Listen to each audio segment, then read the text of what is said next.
So before we get started, I want to lay out a few ground rules to keep the space respectful, open, and focused on learning. Please note that this class is designed for beginners, so everything will be explained in a clear and accessible way. Advanced questions are welcome, but I ask that we honor the pace of the room. So, rule number one, this is based on my experience, my theories. So everything I'm sharing comes from my personal journey. My journey includes my studies, my mentors, my retreats, and my own research. So take what resonates with you and what doesn't, leave it where it is. Number two, respect different perspectives. Everyone's spiritual path is unique. What works for one person may not work for another, and that's okay.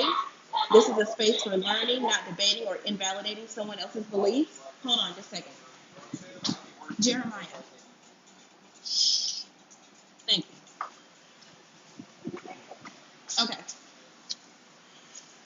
Number three, keep the chat positive and respectful. Disrespect, negativity, or trolling won't be tolerated. If you can't engage with an open mind, this may not be the space for you. Number four, no unsolicited advice or corrections. Unless I ask for input, please allow me to teach without interruptions or what you would consider corrections. If you have a different approach, that is beautiful. This class is centered around what works for me, and I am the teacher in this class. The only exception to this rule,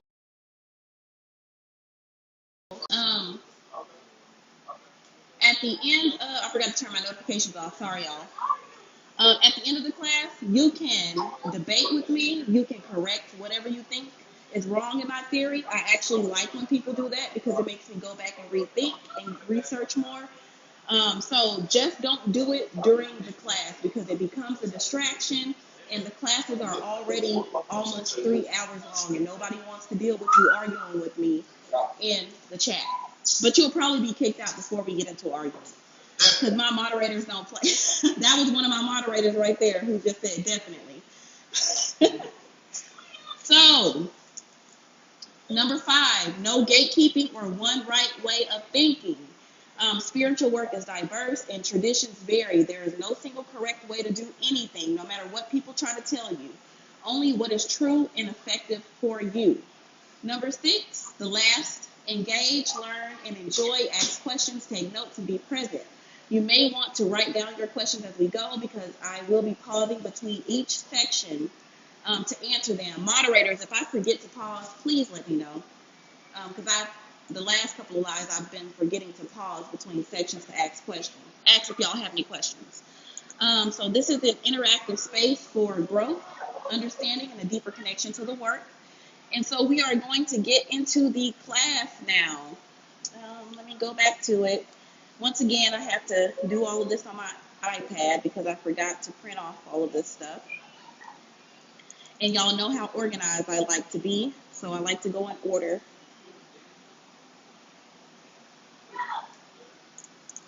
So, I think we're going to be on this side of the board for now. I don't know why I did that country ass voice just now. Just ignore that. Pretend like I didn't do it. Okay.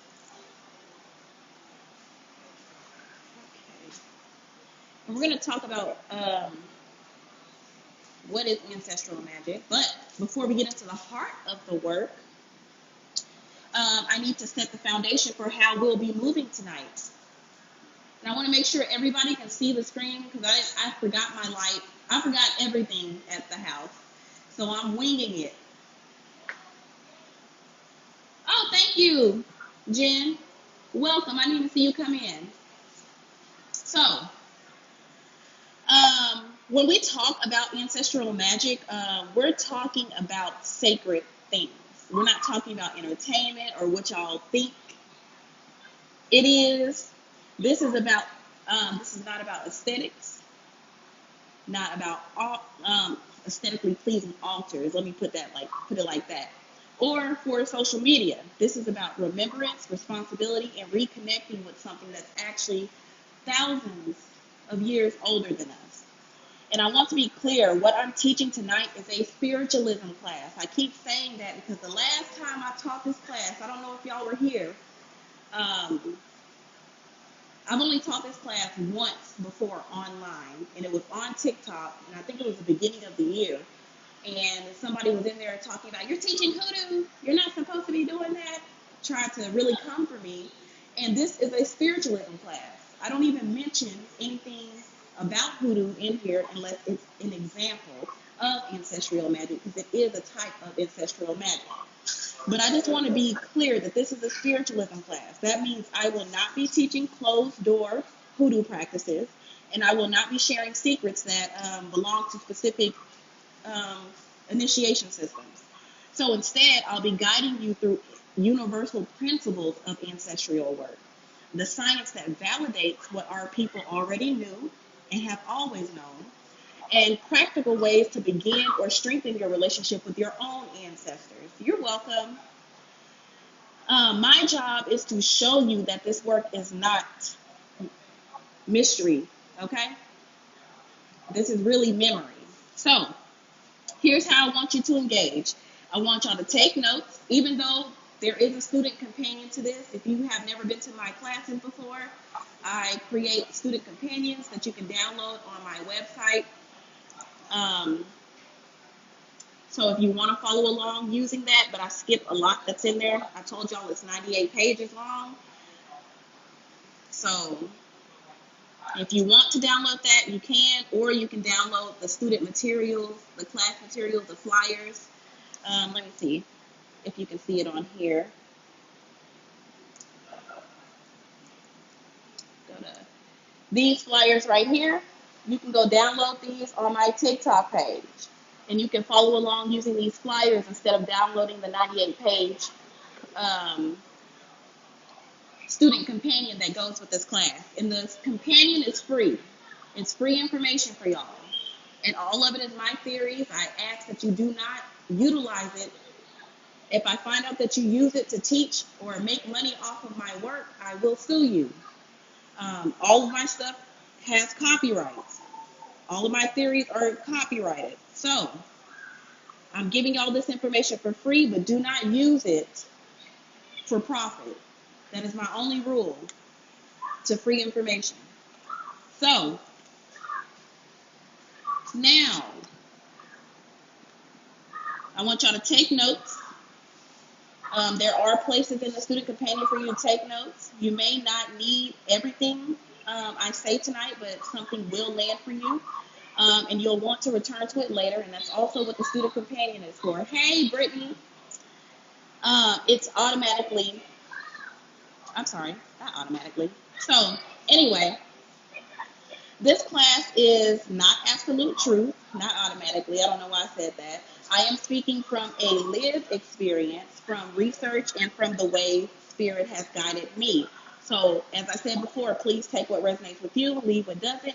You don't need to agree with everything, and you don't need to rush to apply everything all at once. And if you go to the student companion, I actually give you guys several 7-day steps of what you should do daily to incorporate everything that I'm teaching you tonight into your life. So, finally, I want y'all to remember that aftercare is important in ancestral work, and we'll be talking about that. You may feel emotional, tired, or even deeply inspired after this session, but I want y'all to drink water. I want y'all to rest. I want y'all to write down your thoughts. I don't want y'all to implement all of this information because we're going to be going over a lot tonight all at once. This actually keeps you safe and allows the teachings to actually settle in with you before you start trying to implement things. So let's get started with the actual class, and we'll be talking about what is ancestral magic. Hey, cousin. Welcome. You saved my stuff. Oh, thank you, Brittany. I will be up there Thursday, Brittany. I'll hit you. I'll text you. So, when we use the phrase ancestral magic, I want you to hear what I mean clearly, because a lot of people hear the word magic and they automatically think of fantasy movies. They start giving you witchcraft stereotypes or something separate from everyday life. But ancestral magic is not about fantasy or witchcraft or anything like that. It's literally about remembrance. It's about the ways that we honor those who came before us and how that memory becomes a living practice in our daily lives. So the first thing I want to teach you is the difference between veneration and worship, because a lot of people get those things mixed up, and there are a lot of people who think that we worship our ancestors, and it's not the same. Worship is what people give to God, the Creator, the Most High, to their gods, if they have more than one. Worship means elevating something to the level of divinity. Veneration, on the other hand, means showing reverence and respect.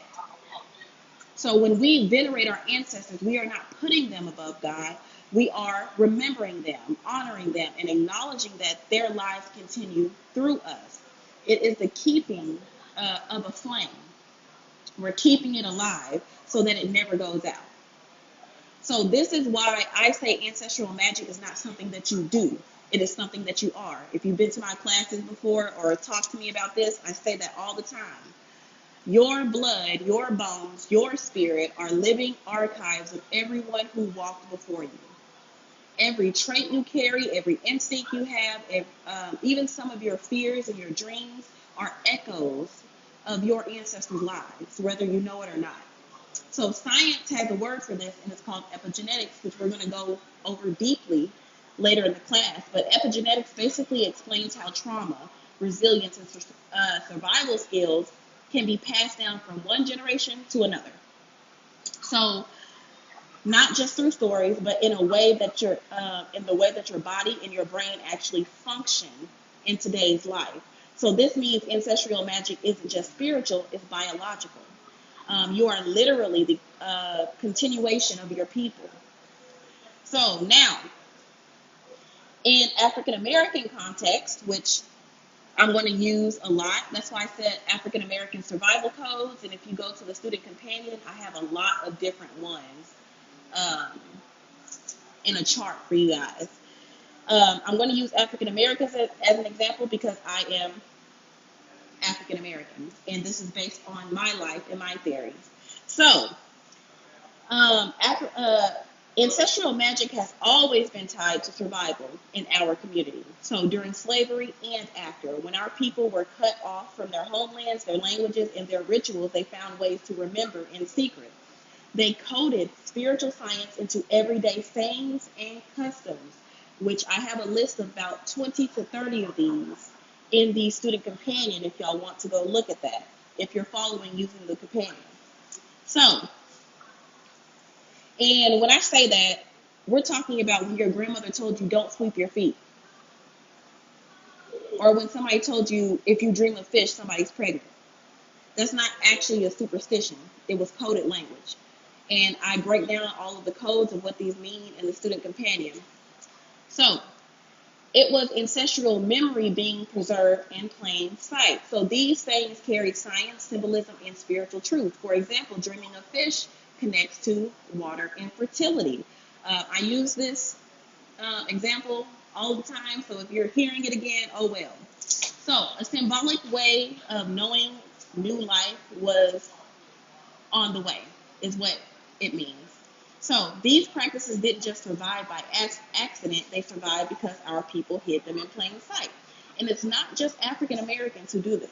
Every culture on this planet has some form of coded language if they went through oppression, which, never mind, we're not going to get into that. But African Americans also are not the only ones who venerate their ancestors. Every culture on this planet has some form of ancestor veneration. In Mexico, families celebrate, and if I say this wrong, I'm sorry, Dia de los Muertos, by building altars filled with food, photos, and candles to welcome their loved ones home. In China, the Qing Ming Festival is when people sweep graves and bring offerings to their ancestors. In Korea, families honor their dead during Chuseok with special meals and remembrance rituals. In Celtic traditions, it's called Samhain or Samhain. I don't know if I'm saying it right. Marked the time when the veil between the living and the dead was the thinnest, and ancestors were fed and called near. So different names, different foods, different songs, but the principle is still the same. Remembrance is a universal language. So when we say ancestral magic, we're not talking about a practice that is, we are talking about a practice that is both deeply personal and completely universal. It is personal because it's rooted in your lineage, your people, and your stories. But it's universal because every culture knows that death is not the end. And that is what we believe in spiritualism. We believe that death is birth into something else. So, it is the transformation of relationship. Your ancestors are not gone, they are present in another form. This is why I stress that ancestral magic is veneration. That's all it is, veneration. You don't have to know the names of every person in your family tree. You don't have to have old photos. You don't have to have heirlooms. What matters is your intention to remember and your willingness to honor and your openness to listen. So you can have a glass of water, place it on the table, and say a prayer, and it's just as powerful as a large altar filled with candles, offerings, and flowers. Just as powerful. What makes it magic is not how it looks. It's the energy that you put into it and the way that you activate it. And the key is ancestral magic is about building relationships. It's not about performing rituals, perfect, or collecting tools, collecting books. It's about building a living relationship with spirits of those who came before you. That relationship is built the same way relationships in the living are built, through consistency, respect, love, and listening. So that was a long definition. To make it simple, thank you, Jim. Ancestral magic is the spiritual practice of remembering and honoring your ancestors, turning remembrance into action, and allowing that relationship to guide, protect, and empower your life. Just remember, it's not worship. It is not superstition. It's actual remembrance turned into spiritual power, which then is turned into ritual, which then is turned into practice. So, does anybody have any questions before we get into the science of this? And I do not have my regular phone stand because I left all of my stuff at the house. So let me see if I can put this one I just bought from Walmart down a little bit. Okay. And we're going to talk about the science of memory. Any questions? And we're doing the boring stuff right now because you have to know what you're learning and why you're learning it before we get into how you practice it, okay? Everybody always rush to the practice part without learning the science or the why and the how behind it. So this part might be a little boring, and it's actually the longest part of the class. So once we finish it, at least you know we're almost done. Because I feel like the science is very, very, very important, because once you understand that, you can do this so easily. So before we dive into the science, I want to pause and I want y'all to answer this question. And if you don't have an answer, that's okay. The question is, why are we even talking about science in this class when we're talking about ancestral magic? Does anybody know the answer to that question? Because magic has always been explained through prayer, ritual, and intuition. Every now and then you'll find a metaphysicist that teaches you the science behind it. Cool. Epigenetics is very, very, very important. Yes, that is true. Science aligns with earthly elements. Thank you, Brittany. Science is magic. That's actually my answer. What we call magic is nothing but science. We just come from a different belief system than science. Scientists believe in science. Practitioners believe in magic. It's literally the same exact thing. Knowing the science allows you to be, yes, that is correct, Jen. Knowing the science allows you to be precise. Okay. And it takes away the illusion of fantasy, because a lot of people think what we do is fantasy. They think we're nuts. My whole family thinks I'm crazy. I've been called crazy so many times. I can post screenshots of text messages, long ass text messages from families and friends who don't like what I do. But the whole time, it's science. So, our grandmothers didn't use words like epigenetics or nervous system. They said things like pray over it and don't sweep my feet, or I dream of fish, so I know you're pregnant. But what modern science is showing us now is that those things weren't actually superstition. They were survival knowledge rooted in how the body and spirit carries memories. So science is finally catching up to what our ancestors already knew. Memory is not just in the mind. It is in the blood, it is in the bones, it is in the way that the body responds to life. And this is important because it bridges the gap for those of us who want to understand how ancestral magic works. It's not only ritual, it's biology. It is not only symbolism, it's actually chemistry and psychology. So when you put them together, you see the full picture. Ancestral magic is both spiritual technology and scientific truth. So in this section, I'm going to show you how the science explains what our people have been practicing for centuries. We'll start with epigenetics, the study of how life experiences can switch genes on and off across generations. Then we'll look at real examples like descendants of the Holocaust survivors and descendants of enslaved Africans, and how trauma and resilience both traveled through their family lines. And then we'll talk about mitochondrial DNA, which I call mother line, mother wit, or primordial mother. It carries memory more directly than almost anything else in your body.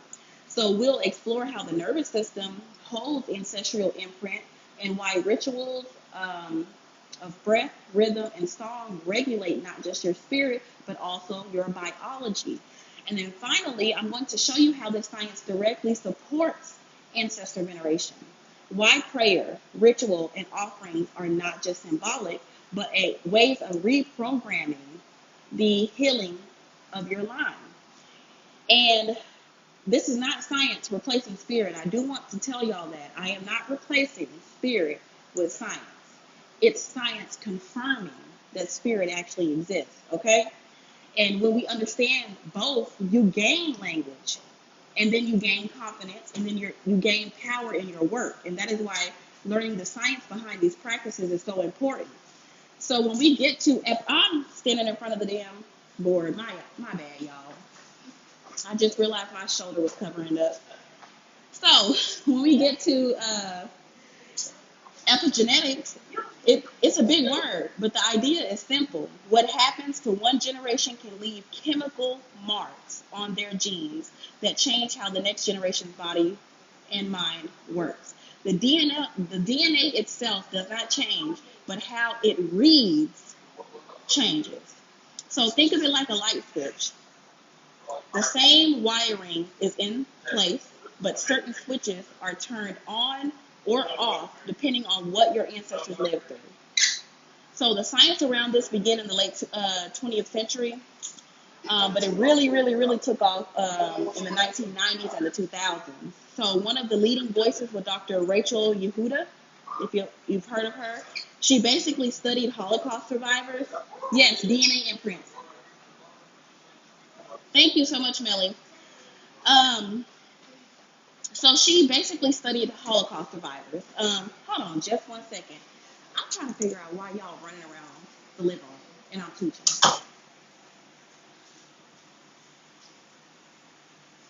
Thank you. My bad. I had a whole discussion before I started this live. So anyway, where was I? So, oh well, we're talking about the Holocaust survivors. So she found that their children and even their grandchildren carried higher stress hormones and were more vulnerable to anxiety and depression, even though they never lived through the Holocaust themselves. Right, mom life. So trauma had written itself into their biology. Another major example is Dutch Hunger Winter. If you ever heard of him, 1944, 1945. Basically, pregnant women who starved during the Nazi blockade gave birth to children who later had higher rates of diabetes, heart disease, and obesity. Their grandchildren also showed some of the same risks. This was the first sign. I'm still standing in front of the thing. My bad, y'all. I'm trying to be able to read the screen, too. Yes, I'm going to go over the nervous system as well. That's the third thing I'm going to go over after epigenetics and mitochondrial DNA. So,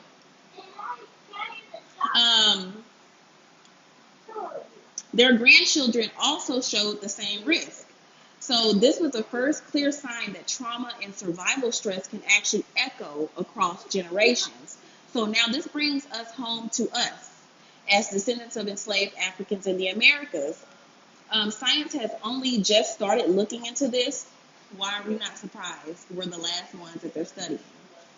But anyway, the connections are clear for what they found so far. Enslaved people endured centuries of starvation, beating, sexual violence, family separation, and constant fear. Even after so-called emancipation, there was Jim Crow laws, lynching, redlining, and systematic racism that we still experience today. And Black people are always constantly in a state of stress for generations. This constant stress shaped the body's stress response. And those imprints didn't just vanish when slavery ended. In fact, studies show that Black Americans today have higher rates of hypertension, diabetes, and heart disease, not because of diet and lifestyle, but because of what we call weathering, which is a phrase that was coined by Dr. Airline Guerrero, can't say his name. Weathering is the way chronic stress from racism and poverty literally ages the body faster, if y'all didn't know that. So a 2019 study in PNAS even found that U.S. countries with the highest number of enslaved people before the Civil War are still the countries where Black people today face the worst health outcomes out of every single nation, country, continent on this earth. The United States is the worst. So when people talk about epigenetics and ancestral magic class, ancestral magic class, in ancestral magic, we're not being abstract. We're actually naming the reality that trauma of slavery lived in our bodies, in our stress levels, in our health outcomes, and even in our instincts to overwork, overprotect our children, and to fear authority. That actually passes down through the genes. That's why you feel 1,000 years old at 5. But there's a way to fix this all. I'm just telling y'all the facts right now, and I'm going to tell y'all how we can fix this as well. But here's another side. Resilience also passes down. So the same way trauma switches the genes on, healing practices like prayer, ritual, rhythm, song, safety can help turn those switches off. So every time we do ancestral work, we're not just connecting spiritually, we are interrupting trauma patterns that have been running in our blood for centuries. This is why epigenetics belongs in this conversation. It proves scientifically what our people have been knowing for centuries, that memory lives in the blood and healing travels just as far as harm. So I have said a lot, but I still am not done. So how does all of what I just said help when it comes to ancestral magic? Epigenetics gives us a language for what people have long called generational curses. And I'm still in front of the board. So, in plain terms, epigenetics is the study of how life experiences can change the way genes behave without changing the genes themselves. And that means that your DNA sequence, the letters that you inherited, stays the same, but how your body reads those letters can be altered by extreme stress, repeated danger, or sustained safety and love. Just like harm affects the genes, so does healing.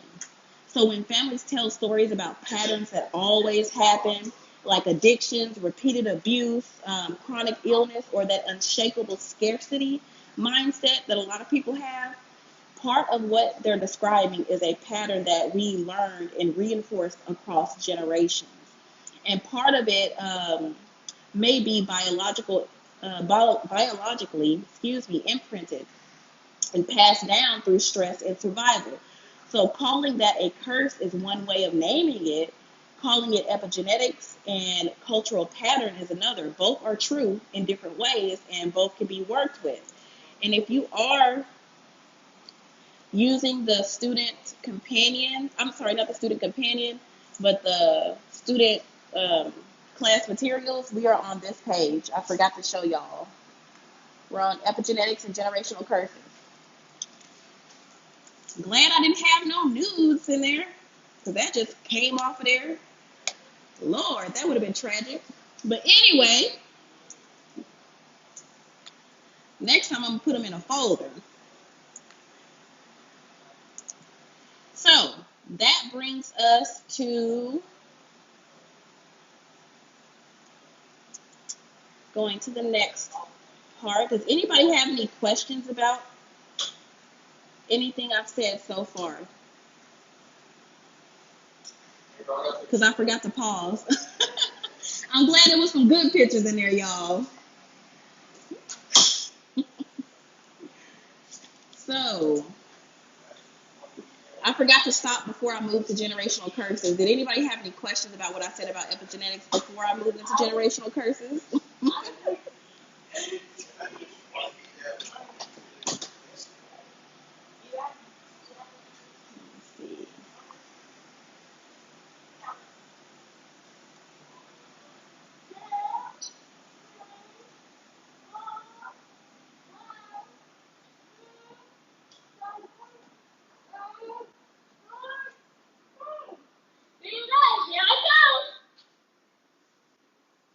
Okay. Just tuned in. Welcome.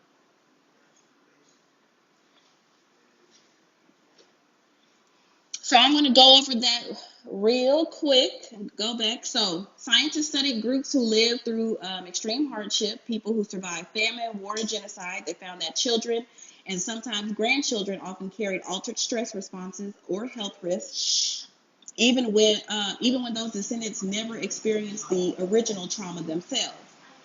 So in plain language, the body remembers danger and adapts for survival, and those adaptations can be passed down. For Black people in America, this matters because our ancestors endured centuries of slavery, terror, family separation, and structural violence. Those conditions created survival patterns in behavior, in parenting, in community structures, in the body. That is why many challenges that we face today are not moral failings of individuals, but inherited responses to prolonged threat. At the same time, the things that have kept our people alive, such as prayer, rhythm, collective care, rituals, and songs, are also engines of resilience that can be transmitted forward in your bloodline. And that is where ancestral magic becomes a healing technology rather than a superstition. There are different types of ancestral magic, which we'll go over. Rituals are done with consistent intention and supportive practices, and they change your internal environment. They regulate your breath, they lower your stress hormones, they create predictable routines and build social and psychological safety. And science shows us that repeated signs of safety over time change how genes are expressed. Okay? So lighting a candle and speaking an ancestor's name is not only symbolic, it is an action that focuses attention, calms the nervous system, and creates a new biochemical context in which healing can actually happen. So in other words, ritual plus nervous system work plus sustained lifestyle change equals conditions under which epigenetics and behavioral patterns can shift across generations. So practically, this means that we can translate the heavy idea of breaking generational curses into step-by-step ancestral work. And I'm going to give y'all an example of that. So first, begin with safety for the body, breath work, grounding, and short daily routines that lower your baseline stress. The nervous system is the gatekeeper. So ritual will do far more when the body is not constantly in fight or flight mode. Second, you're going to build small, and keep in mind all of this is in the student companion. And it's actually mapped out way better than what I'm telling y'all now. I told y'all I had to condense this class from 7-day class to a 3-hour class. So I'm really skipping over a lot. But if we have time at the end of this live, I'm going to go over the student companion and go over some things that I had to skip for the sake of time. So, second, build small, consistent ancestral practices. This is a weekly candle and petition, a daily glass of water placed in a quiet place with a single sentence of remembrance from your mouth, or a 5-minute naming ritual when you wake. If you don't know what a naming ritual is, that's when you wake up and you name your ancestors and you thank them. Consistency matters more than complexity. Third, pair ritual with tangible life changes that support biology. Better sleep where possible, consistent movement, improved nutrition, therapy or counseling when needed. A lot of people don't realize ancestral magic has a lot to do with the physical world. A lot of people try to skip to manifesting things without actually taking care of the physical body that holds the spiritual power. It's very, very important that you take care of yourself. And I'm actually talking to myself because I will eat a snack cake in a minute. So you have to take care of that medical care. You have to take care of those chronic conditions in order for you to really be powerful in your ancestral work. Fourth, tell the story differently. Speak names out loud. Share ancestor stories with children. And write petitions that are focused on release and repair rather than revenge. Language rewires narrative, and it creates a different psychological inheritance for the next generation. You too, cuz. So, then you're going to design rituals that work across time to target past, present, and future, which I'm going to teach y'all how to do. First, past, do a naming and release ritual. Light a candle for an ancestor, say their name. Name one wound that you refuse to carry, and set a small symbolic action to release it, which is like burying a petition, burning a petition, whatever you like to do. Pouring the candle wax on the earth, depending on your practice, is what you will do. Just a moment. Be quiet.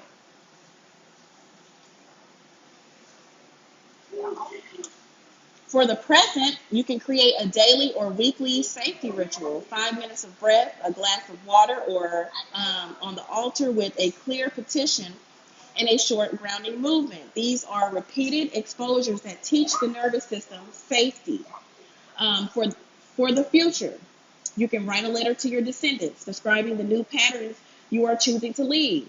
I have a journal and multiple books that I'm publishing that are dedicated to my children, so they will know the life that I live, and they will know some of the knowledge that I have, that I do, and they will know the secrets too, because I have stuff that I won't publish that will be left to my children. Doing things like that heals your line, whether you know it or not. So, also having rest instead of hustle. Everybody thinks they have to hustle. They have to work all of the time. The way that we live life today is not normal. Having to work more than we live is not normal. This system was created to keep y'all under oppression, keep us under oppression. And then you're going to seal that letter on your altar, because I skipped that part, annually as a vow that you're going to renew your line. And over time, those acts change family narrative and create a different emotional and biochemical legacy. So you're going to have to measure and track the change as well And if you did download the Student Companion, there is a log in there that I created that you can use to track your progress. So you're going to measure and track change so the work feels real. Just like when you are losing weight and you step on the scale every 2 weeks to make sure that you're actually losing the weight. You might not need to change anything. You're doing great. Things like that. So that is why logging the progress in Ancestral Magick is so important. I missed it. Did I miss something in the comments? Your kids are welcome. Oh, yeah, they're so loud that it'll break my concentration because I have ADHD. And I think it's louder for me than it is for y'all because these headphones that I have on block out most of it. But they're so loud I can barely hear myself. But thank you. I don't feel so bad now because I usually do this at home, but I had to come up here for something. So I'm at my daughter's house. So I had to work around it because I already promised to do the class. So I already told you to measure, and I told you why it's important. Also, when you are measuring, make sure that you date everything. And also, not just recording your progress, you need to record your dreams around this time that you're working, family conversations, emotional responses, and then after 3 months, you will have visible trends showing whether consistent ritual, somatic practice is shifting experience. Celebrate small wins, better sleep, fewer nightly panics if you have panic attacks at night, a steadier mood, because integrational change in a long-term project helps you stay motivated. You need evidence to stay motivated, us as humans sometimes. Finally, hold humility and ethics. Don't promise instant miracles. Don't expect instant miracles. Don't claim a ritual will erase systematic injustice or replace medical care and therapy. Ancestral magic is part of a healing ecosystem. So, ritual, relationship, community care, therapy, and access to health care are all necessary in ancestral magic. Honor your lineage, ask permission when working with community-specific ancestors or practices, and center your work on healing and restoration rather than punishment. When ritual and science move together with intention, which is the why, with ashe, which is the energy, and activation, which is the actions that you do in the physical world, it aligns you, and it supports your nervous system and your lifestyle work. Ancestral magic becomes practical method for healing generational harm and for reshaping the future when you will lead to your descendants when you do it the right way. Did anybody have any questions about generational curses and epigenetics and how they are almost the same thing? So I do a lot of voice recordings. Oh, yes, I do the voice recordings too. Sometimes I don't have time to write them down, so I do the voice recordings and then use that app to turn voice recordings into text, and I put it in my digital journal. Okay. Let me see. We're going to talk about mitochondrial DNA. Mitochondrial DNA. I was told I was saying it wrong. I was skipping the T. So when we talk about the mother line, we're talking about how the deepest bridges between science and spirit, about one of the deepest bridges between science and spirit. So inside every single cell in your body, you carry DNA. And I actually had an argument about what I'm about to teach y'all now. I had a man tell me that your spiritual inheritance comes from your father's side. I had never heard that, and he was trying to tell me how. We're not going to get into it because I'll start going into a rant. But the premise of our debate was that he felt like everything that we receive comes from the Father's line, and we have never believed that until we came into contact with Europeans. If you look back, far, far, far, far back to the very beginning in African spirituality, everything traveled through the mother. In some African cultures, even the last name was carried by the mother. The child was born, and the child received the mother's last name. And now I'm going to show y'all how this is actually a scientific fact. This is actually proven science. So, inside every single cell of your body, you carry DNA, which is like the instruction book of how your body grows, how it looks, and how it functions. So most of that DNA is mixed, half from your mother and half from your father. But there's a special kind of DNA called mtDNA, which is mitochondrial DNA, that only comes from your mother. Mitochondria are also called the powerhouse of the cells. I know y'all all had to watch that video in middle school. That if y'all, well, in Arkansas, we had to watch a video. But it's the powerhouses of the cell because they produce energy. And inside each mitochondrion is its own DNA. What makes mitochondrial DNA unique is that it does not mix or shuffle with every new generation.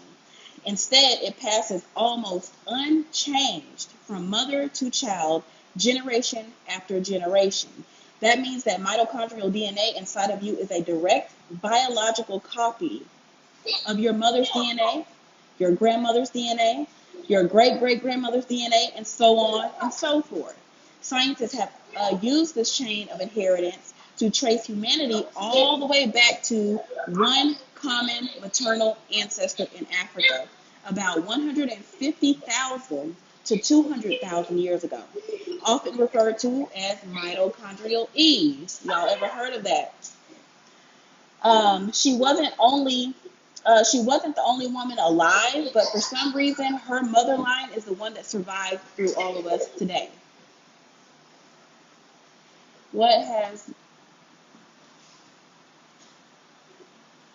In your science class. So this matters for ancestral magic because it shows that the mother line is not just symbolic, it's biological memory. What people say, when people say, I feel my grandmother's presence or my mother's prayers still cover me, there's more truth in that than most people realize. The same DNA that powered their lives still exists intact inside of you. This is one reason many traditions place emphasis on maternal ancestors. In Hoodoo, specifically, grandmother spirits often appear first in dreams or divination because their connection is the strongest. In other African systems, the womb is honored as a spiritual gateway. Even outside of African traditions, many indigenous and Asian practices speak of grandmother spirits or the maternal line as the carriers of wisdom. Without needing a microscope, these cultures already knew what science is just now confirming, that maternal line is a living archive of human history. Case studies also show us how powerful the mother line actually is. Scientists have looked at mutations in mitochondrial DNA to map the migration of people across continents, proving that inside our very cells are the footprints of where our ancestors walked. They've also shown that when certain illnesses tied to mitochondria appears, they always pass through the maternal side, never the paternal, which again highlights how direct and stable this inheritance is. But just as illness and limitation can be passed, so can resilience and strength. Like I said, just like the negative can pass, so can the positive. If trauma can live in the mother line, then so can healing. This is why when we engage in ancestral magic, we are not just speaking into thin air. When you light a candle for your grandmother or pour water for the mothers before you, you are activating the most direct ancestral chain inside of your body. Now, you are calling forward memory that is already in your cells. Even if you don't know their names, you can still say, I call on the mothers who carried me here. That's how you can call on your, and this, all of this is also in the student companion.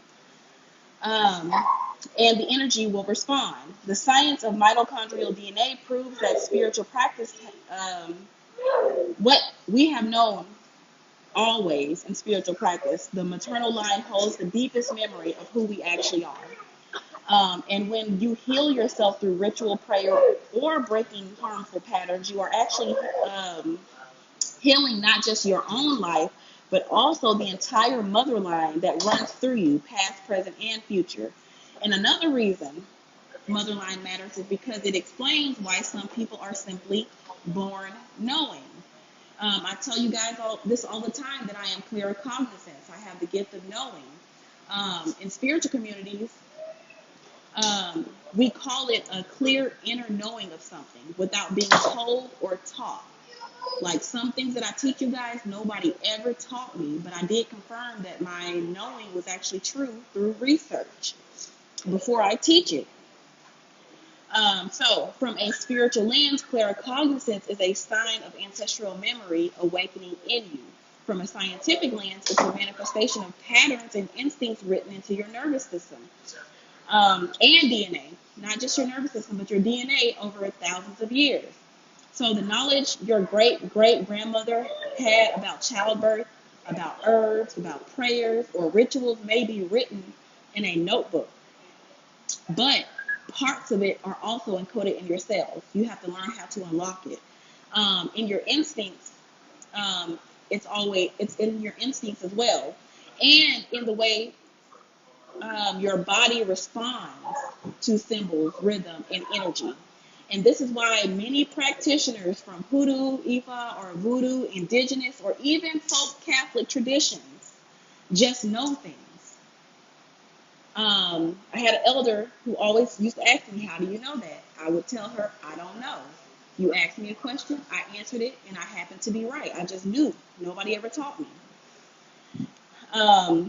That knowing is the body's memory. It's the direct inheritance from every woman who came before you. That means one of my ancestors knew, so therefore now I know. The fourth house in your astrological natal chart represents your maternal lineage. Thank you for letting me know that. I'm going to look that up. I can't remember what my fourth house is. I'm going to have to look that up for myself. Thanks for the information. So, this also explains why rituals work on a level that feels deeper than just belief. Ritual is not just a performance, it's an activation of ancient pattern that your body already recognizes. So lighting a candle, speaking a name, pouring water, drumming, singing, these actions calm and regulate your nervous system while simultaneously speaking to your ancestral line. The science of mitochondrial DNA and epigenetics says that your body is already primed for these actions because your ancestors performed them for generations. The spirit world calls it magic. Hold on. TikTok's making me do that puzzle thing. Okay. But your body calls it memory. It's not magic, it's a memory.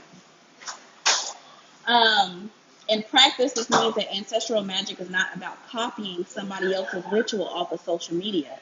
It's about reawakening the rituals already living in your bloodline.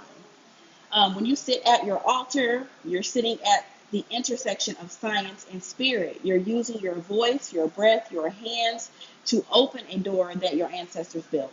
You might dream of herbs you've never used and later find out they were common in your great-grandmother's kitchen.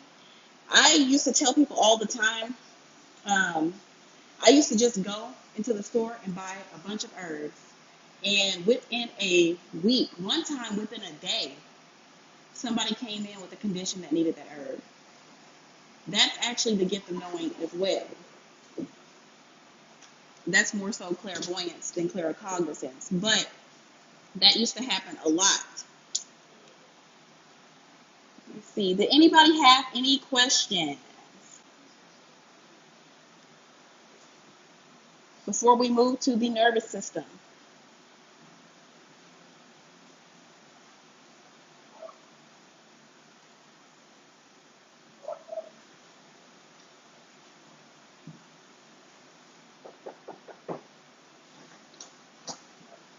So the nervous system is the last part of this section. And I told y'all this is the longest section of the class. And we'll be done after I get done with the nervous system. And then we will move into the 4 layers of ancestors, so that we're going to start moving into actual ancestral practices by first teaching you what the different ancestors are. Then I'm going to teach you about discernment and communication with these ancestors. I'm going to teach you about the tools that we use for ancestral magic. I'm going to show you how to actually not do ancestral magic, but I'm going to give you a formula to how you can create your own ritual for ancestral magic. And then I'm going to teach people who don't know who their ancestors are. If you're adopted or things like that, we're going to go over that. Then we're going to go over ethics and responsibility, then integration and aftercare. And then if we have time, I'm going to go over the student companion for this class. And I'm going to walk you guys through it. And I'll even go over some things in there if y'all would like. Because it's 8 o'clock, so we're making good time. I condensed this down a lot. So, the nervous system is the body's electrical wiring. It controls how we respond to stress, how safe we feel in the world, and even how open we are to spiritual experiences. So when trauma is repeated over time, especially across generations, the nervous system can get stuck in patterns. I'm going to have to close this door, y'all. Scoot over so I can close it. Thank you.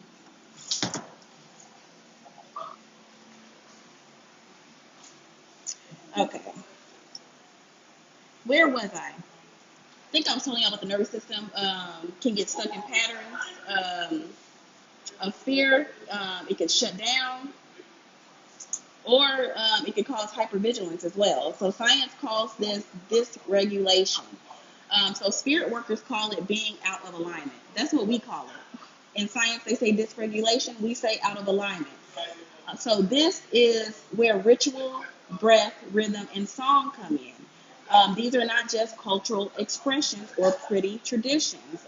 They are actually ancestral technologies designed to regulate the nervous system and reopen the ancestral line, because our ancestors knew what we don't know today.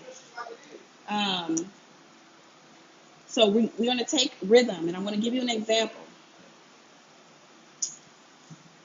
So neuroscience shows us that steady drumming or chanting can shift the brain into theta waves. And this is if you don't know what theta waves are, it's the state that you are when you are between wake and sleep, like you're right in the middle of waking and sleeping. When you chant or drum, it actually switches your brain into theta, which is the same state where visions, dreams, and deep ancestral communication actually happen. This is why in Hoodoo and African diasporic traditions, drumming and call and response singing are always at the heart of gatherings. And even in the Black church, you see this. And then you see people going to trance-like states and they start having the Holy Ghost and things like that. It's because that drumming and that chanting actually shifts your brain waves, okay? It wasn't entertainment. That is actually a nervous system reset. It's a portal for spirit to actually move through. So, breath is another doorway. I'm going to use that as an example. When you breathe slowly and deeply, it activates the parasympathetic nervous system. That's the part of the body that tells you you're safe, by the way. So for people carrying generational trauma, safety may not feel natural.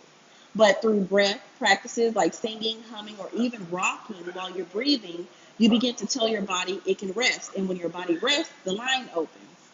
So that's why prayer often begins with a pause or an inhale and exhale. It's the simplest ritual with the most effect. Breathing rituals. If y'all ever practice somatic breathing, You should, if you have never done that, you should do it. I'm telling y'all, you will just go to YouTube, look up a somatic breathing practice, and go through the video, walk through video, and do it, and come back and inbox me and tell me what happens. Songs carry the same science. So singing stimulates the vagus nerve, and that's the body's main communication highway. It's between your brain and your gut. That's the vagus nerve. So the vagus nerve regulates mood, immunity, and stress responses. When you hum, like, if you sing a psalms or moan the way your grandmother did at church, you are not only praising, you're literally sending calming signals through your entire body. Spiritually, this becomes an offering of vibration, because it actually, when you hum, it actually sends a vibration through your body. And we also call vibration ashe as well. So it sends ashe through your body. So scientifically, it's the nervous system regulation. Both truths are happening at once. You are humming, and you are also calling in your ashe. So this is why ancestral magic is not just about lighting candles or speaking names. It's about embodying practices that regulate your nervous system in the physical world, regulate your body in the physical world, and create conditions where ancestral connection can actually flow through. We are always skipping the physical. You cannot have spiritual without the physical. It's called balance. You have to do both.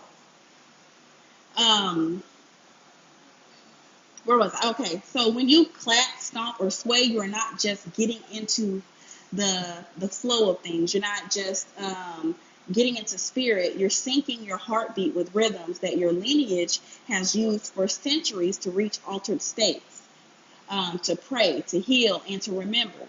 So the nervous system recognizes these patterns as familiar, even if your conscious mind does not. The familiarity, I can't say that word, y'all, is the opening of the line. So in practice, this means that when you approach your altar, don't just sit stiffly and speak words. Breathe first. You can hum, you can chant, you can clap your hands, you can knock 3 times. I see a lot of people do that to announce your presence. Singing and song, singing the songs your elders sang, even if you only remember the melody, it doesn't matter. Move your body with rhythm, rock side to side, sway or dance lightly. Those aren't extras. They are the mechanisms that regulate your nervous system, align your ashe, and open the line for ancestral communication. So when science tells us that trauma dysregulates the nervous system or unaligns the nervous system, and ritual regulates it, and when spirit tells us that the ancestors respond to vibration, rhythm, and breath, we see they are saying the same thing in different languages. Ritual is how we heal the nervous system. The nervous system is how we receive the ancestors.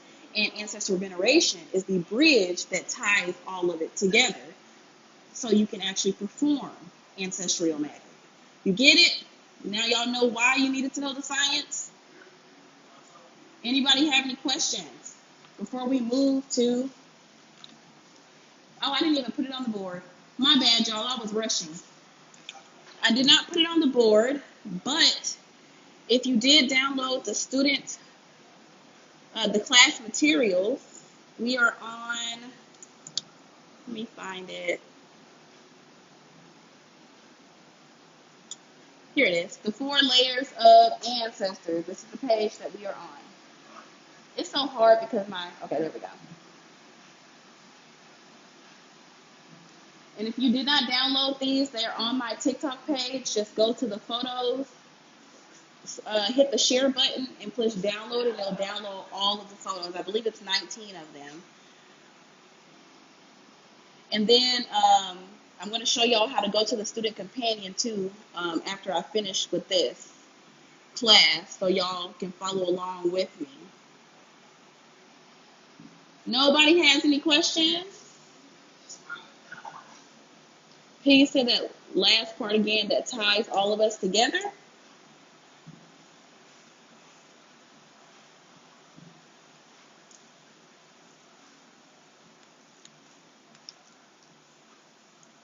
So I said the nervous system is how we receive the ancestors, and this is also in the student companion too.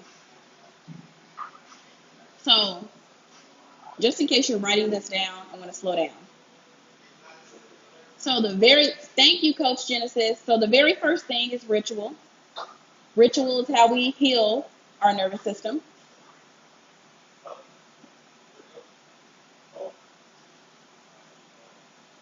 The nervous system is how we receive our ancestors.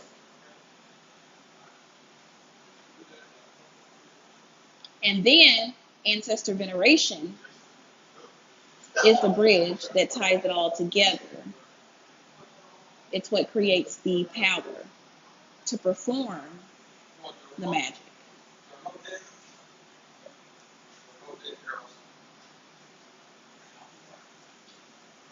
And once again, y'all, these are all my theories. Nothing I say is absolute truth. This is what works for me, and this is my theories based on my research. But I am living proof that what I'm teaching works. If you practice what I'm teaching you, because I give y'all, like I told y'all, I give y'all like 7-day charts. Basically, there are 7-day charts in the Student Companion of what you should do daily.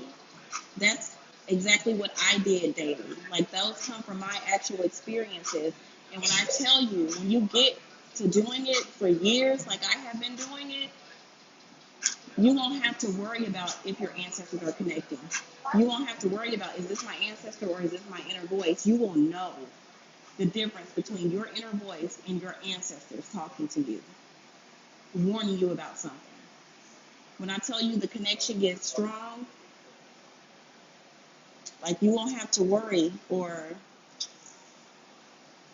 live in that not knowing stage. You're going to know.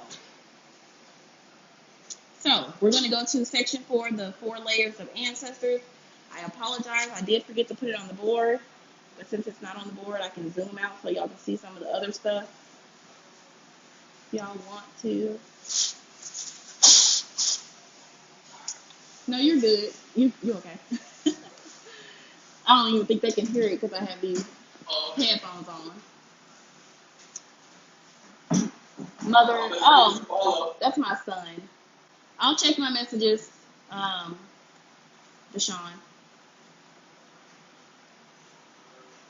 Is it a text message or a TikTok message? You need me to check it right now, Deshaun? TikTok. Okay, I'll check it later then. Okay. That's my oldest son, y'all. He be sneaking in the lives here and there. So, section 4, the 4 layers of ancestors. So before we can really do ancestral magic, we need to understand who we are actually calling on. Not every ancestor is the same, and not every spirit in your family line is meant to sit out at your altar. Our people always understood that the spirit world has structure, and that different ancestors hold different roles. I do want to say again that I am the one who created the 4 layers of ancestors. This is my theory. I'm not going to argue with you about my theory and who y'all think or what y'all think, okay? Unless it's at the end of the live. I want to say that before we get into this. So, when we talk about the 4 layers of ancestors, we are talking about 4 main categories of ancestral presence that can show up in your life. Real life mama. Oh, yeah. I got 5 kids, y'all. And 4 of them are teenagers. So, yeah. So, let me see. Where was I? Okay. So, some are tied directly to your blood. Others are tied to your culture, your land, or your spiritual path. So learning these layers helps you know who to honor, who to invite into your work, and how to set safe boundaries so you're not opening the door to spirits who aren't ready to help you. And I have a whole section on the Student Companion. Excuse me, I need some water. on the student companion that tells you, what was I talking about? My bad, y'all, I went blank. Oh, yeah, boundaries. State how to, give yourself safe boundaries. I even have examples of prayers that you can use. That way you won't be inviting in spirits that you do not need to be inviting in. And we'll be going over that too. So, you have to be careful who you invite in when you are working as a spiritualist as well. So, let's talk about why ancestor veneration matters at all. Ancestor 57. What I miss? Okay, I think she was talking to somebody else. So, ancestral magic isn't just about knowing who came before you. It's about entering into a relationship with them. And the word we use for that relationship is veneration. So, veneration means remembrance turned into practice. It is not worship. I told y'all that earlier. We do not place ancestors above the creator or gods. Well, I don't. Keep in mind, this is my theories. So instead, it's acknowledged, honored, and respected. It's saying, I remember you, I see you, I call on you to walk with me as I walk forward. That is what veneration is. So every culture in the world has practiced ancestor veneration in some form. And I already told y'all some of them already. African traditions, we see libations, we see shrines, songs passed down through generations. So why is this important to ancestral magic? Because without veneration, there is no relationship. You cannot call on a power that you have not honored. You cannot draw from a well that you have not poured into. Okay? So veneration is the practice that keeps the line open so you actually have access. The connection has to be fed. You have to keep it alive in order to keep the energy flowing. So once you actually understand that, then the categories of ancestors that I'm about to go over will make more sense. So bloodline ancestors, elevated ancestors, and spiritual ancestors, and then ancestors of the land are the 4 categories that I created in my theory. Are y'all talking to each other? Oh, okay. Can you give me some water, please? Thank you. How much do you want? Just a bottle.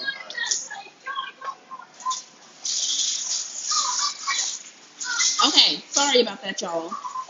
So, first we're going to go over bloodline ancestors. Let me drink some water real quick because my throat is dry.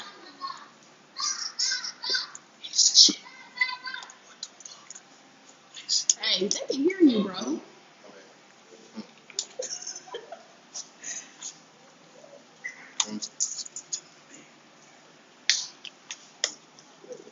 My bad, y'all. Okay. So bloodline ancestors, this is the DNA line. So this is where your gifts and wounds come from. This is where the cycles repeat. This is where generational curses come from. We definitely heard you, bro. He swear you was fucking whispering. Let's see. So when we talk about bloodline ancestors, we are talking about the people who directly built your body. These are your parents, your grandparents, your great-grands, and every generation that comes before them. So their DNA literally is inside of you right now. Every feature on your face, every talent, even certain habits and fears can be traced back to this line. This is what we call the DNA line, the unbroken chain of inheritance that makes you you. So, now, here's the important part. The bloodline carries both gifts and wounds. It holds brilliance, it holds resilience and creativity of your people, but it also carries their trauma, their struggles, the cycles that never got broken. And this is why in spirituality, we talk about generational curses. We talk about family patterns. When you go into an ancestral tradition, that is actually something important. They have to make sure you don't have any curses on you. And they identify them and they remove them before you really go into initiation and things like that, in Hoodoo specifically. Okay, I'm talking about my belief system. So these patterns show up as repeated cycles in families. Addiction is passed down, silence around abuse, which is heavy in the Black community. Keeping things inside when y'all need to be calling the police on these uh, ninjas. Poverty mindsets, broken marriages, or unhealed grief, even generation. Excuse me, unhealed grief that every generation seems to carry. So, but the bloodline also holds blessings. So, let's think about the gift of writing that runs through families. As y'all know, my first career, I was a writer. Um, Short stories, poems, TV shows, YouTube series, movies, that type of thing. I was a writer. Anything, children's books, all of it. My mom is a writer. 3 of my 10 siblings are writers. Well, it's 11 of us. And I actually think it's more than that because my little sister makes 4 because she's working on a book right now. So 4 of us are writers. So that's what when I say blessings are also passed down. Kai, can you talk about your dream tea? My dream tea? At the end of the lot. Oh, I know what you're talking about. Either euphoria or third eye are the 2 teas that help you with dreaming. I'll talk about that. Remind me at the end of the live, Jen. If you're not able to dream, whoever that is, DM me. I have 2 teas that will guarantee that you're going to dream when you go to sleep. One of them is stronger than the other. One of them you can. Okay, we'll talk about it later because I don't want to hold everybody up who has come to learn. And I've had a lot of coffee, y'all, so my brain is actually moving faster than my lips can. So forgive me for stumbling.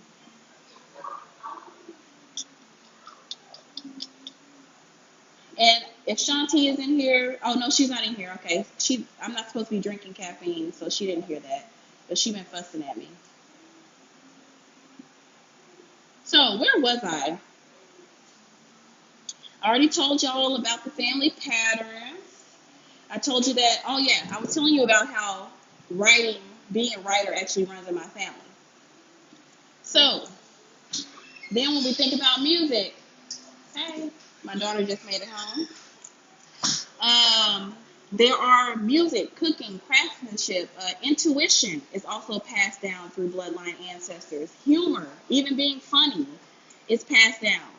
Yes, Stephanie, I am a writer. That's what most people know me as. I used to be called Kai the Writer before I became public. I used to practice in secret. And then I publicly changed my name so my family would know what I was actually doing with my free time, to root Dr. Kai instead of Kai the Writer. So, I keep getting distracted. I'm sorry, y'all. So many times, what we call natural talent is actually ancestral memory flowing through your DNA, whether you know it or not. So people who are born with natural talents, I guarantee you they inherited it. And I can even, so let's say a child picks up an instrument without any lessons and they start going off, or they pick it up so fast, they're actually channeling generations of musicians who lived before them. A grandchild who has a knowing about certain herbs may carry the wisdom of midwives or root workers in their family line. In Ancestral Magick, working with the bloodline is about healing both sides of this inheritance. You honor your gifts and you confront your wounds. So you might light a candle for your grandmother's strength, but you also pray for release from her fear. You might give thanks to your grandfather's laughter, but also acknowledge that his silence kept the family bound. Both are true and both are lived in you. You have to focus on the blessings as well as the trauma. Don't just focus on one of them. This is why ancestral work is never really abstract. It's about faraway spirits. It's about your own family's imprint in your blood and bones, and it's about healing your line. So when you heal yourself, you are shifting something in your bloodline itself. You are creating a break in cycles that may have been running for hundreds of years, and that's why ancestral magic is so powerful. It doesn't just affect you in the present; it ripples backwards to heal those who came before you, and forward to open paths for those who will come after you. Anybody have any examples? I'm sorry, examples, questions about bloodline ancestors before we move to elevated ancestors?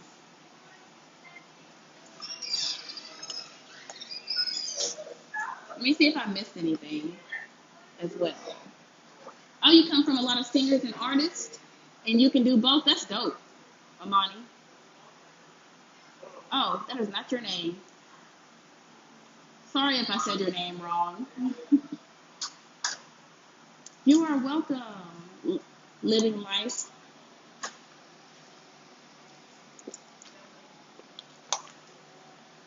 Trying to drink some water real quick. It might dilute all that caffeine I got in my stomach. So, elevated ancestors. Why elevation matters is what we're going to go over next. Not every ancestor who has passed on is automatically ready to guide you. Some leave this world with confusion, bitterness, or unhealed pain, still clinging to their spirit. And this is the section that most people have a problem with because they feel like that you can contact any and all your ancestors if you want to. I don't suggest that, and this is my theory. So keep that in mind. I do not suggest that you contact any and all ancestors.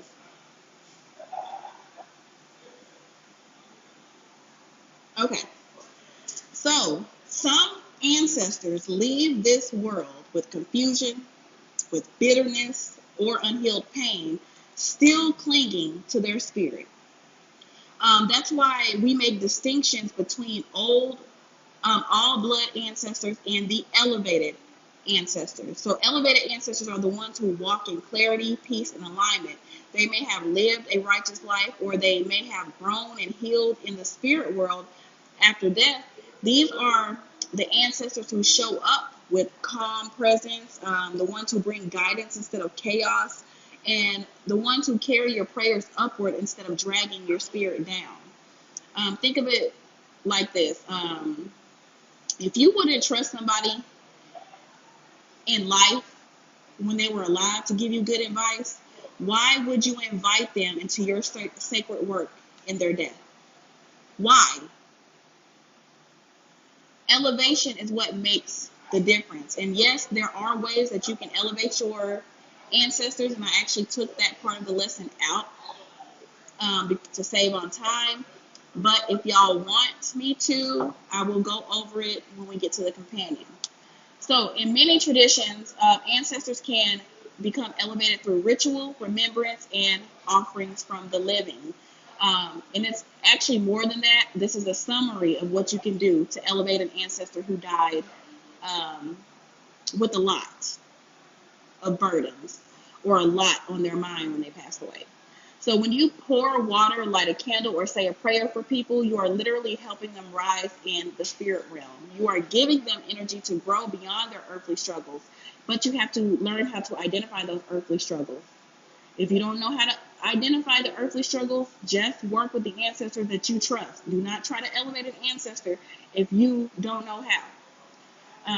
For example, a grandfather who struggled with anger in life may, over time, with prayer, become an elevated ancestor who teaches you patience and protection. This is also why ancestor veneration is never about blind worship. You don't invite every ancestor just because they share blood with you. Instead, you call on the ones who are healed enough to actually help you. An unhealed soul can't heal anybody. This is both spiritual safety, and spiritual wisdom. Signs of elevation can show up in the ways that a spirit feels. Trust me, you will know when you have invited in an ancestor who is not elevated. You're going to know. Elevated ancestors are going to bring peace into the room, clarity into your mind. You're going to feel a warmness in your chest.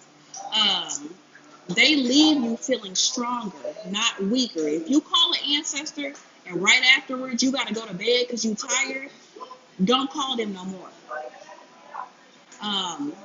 But anyway, elevated ancestors answer prayers in ways that move you forward, not in ways that confuse or trap you.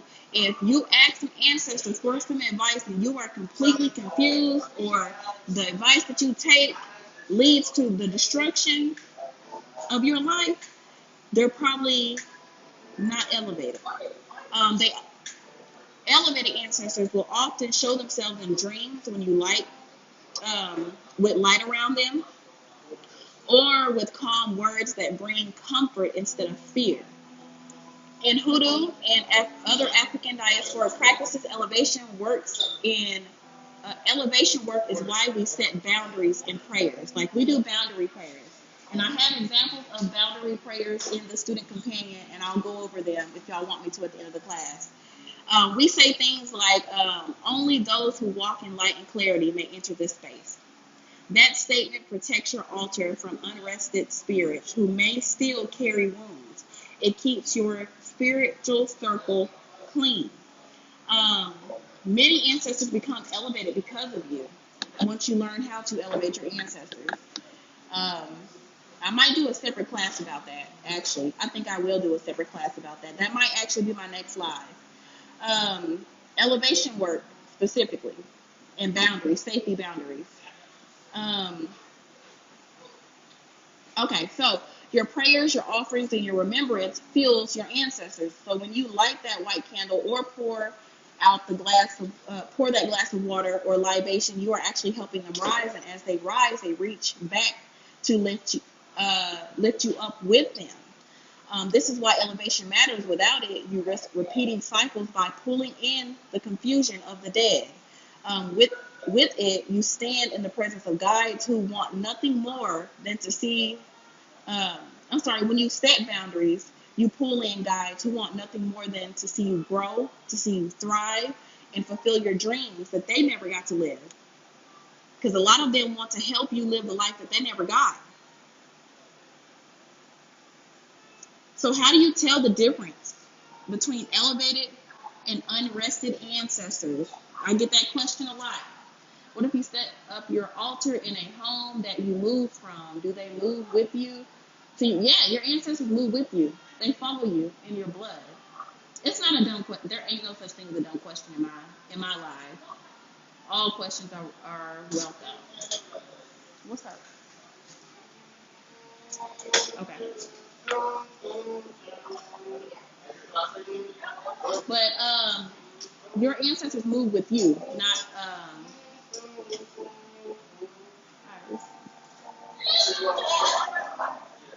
Did you know your dad?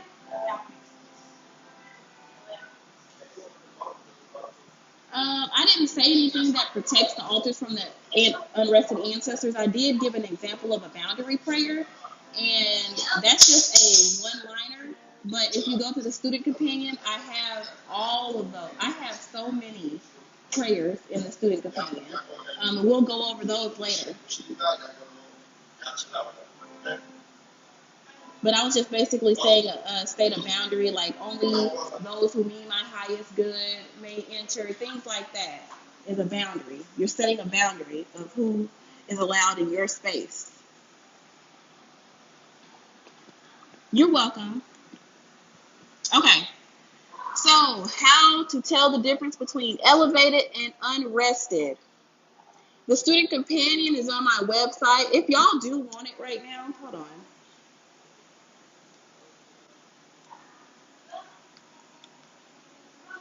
So you're going to go to my website. Hold on, let me pull this up right here.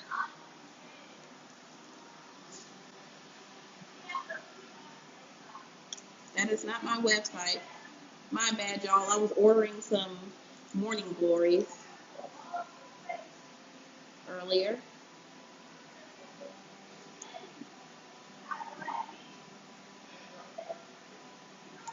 I'm going to grow some morning glories, or High John the Conqueror, as it's also known. So you're going to go to my website. It's going to pop up like this. In the corner, you'll see 3 lines. You're going to click those 3 lines, and this is going to pop up. And you're going to go to free PDF downloads. And my website is medusabykai.com.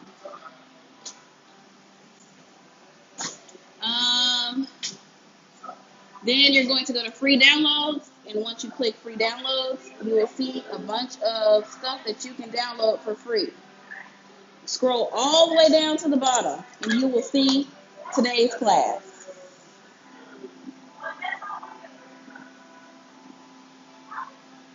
The Ancestral Magick class. And this is the list of everything in here. And keep in mind that this is 98 pages. You can either click here to view it, or you can actually download it. And we can click here to view it. It has a table of contents, and then it's a lot. It's a lot of stuff. It goes over the class recap. It has a lot of charts in it. But it is so long, because I usually print it out so y'all can see it, but I wasn't going to print out 98 pages. But I am going to go over it. Yours is only 73. That's not right. Hold on, let me go look. Oh, y'all, I'm going to have to. Oh, I know why. I condensed y'all's down. The one that I put on my website is actually condensed. I made the pages, the spaces between the words smaller, so it wouldn't be, the file wouldn't be so big. So you're right. So it's 73 pages for y'all.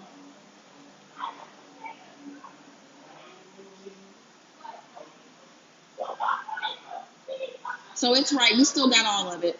I forgot that I changed the format. Okay, so now we're going to go in how you know the difference between elevated and unrested spirits. So when we start ancestral work, one of the most common questions I get is, how do I know who I am dealing with? How do I know who I am calling? Not every ancestor is ready to help you grow. Some are still carrying the confusion, the pain, and negativity. What is going on? If y'all hear a guitar in there, my daughter's boyfriend plays the guitar. I didn't realize they were in there playing it. Okay, so where we at? Okay, not all ancestors are good. There we go. So an elevated ancestor feels like alignment. When they show up, they bring peace instead of fear, like I told y'all earlier. You might notice that the air feels lighter. Your chest expands. A lot of people feel warmness in their chest when an ancestor enters the room. And when your chest expands and you feel like you can actually breathe more freely, like a heaviness has been lifted. They also may appear in dreams calm, glowing, surrounded by light, usually white. Sometimes they bring messages of encouragement, wisdom, or simply comfort, unless they have no choice but to scare you because something horrible is on its way to you. Most of the time, they come to you with encouragement when they first interact with you, because they don't want to scare you. So they make you feel stronger, not weaker. Now, if you encounter an unrested ancestor, on the other hand, it feels extremely heavy. The presence might leave you drained, anxious, or unsettled. I remember this actually happened to me. I'm going to tell y'all a story after I finish this. So in dreams, they might appear angry, disoriented, or in dark places. They may ask for things but never bring peace in return. Sometimes the room feels cold, or your candle won't burn cleanly when they're near. Sometimes the candle explodes, which is what happens in my case. These are signs that the spirit is not elevated yet, and therefore they should not be your guide. So I have never met my grandfather in real life, even though he died when I was like 23 years old. Never met him. Never even knew what his name was until after he died. And my dumbass decided to contact him when I found out what his name and birthday was. Because I got my genealogy done, and I got my stuff traced, so I ended up finding out his name. Apparently, he was not a good person. That's why I didn't know who he was. I was shielded from him, and I tried to contact him. When I tell you that was the worst, maybe year and a half of my life. After I contacted him, not only did the candle explode, it burned black before it finally exploded, like midway through. Heaviness, depression, relationship went bad, lost my job, ended up homeless. You get what I'm saying? Hey, close that door, please.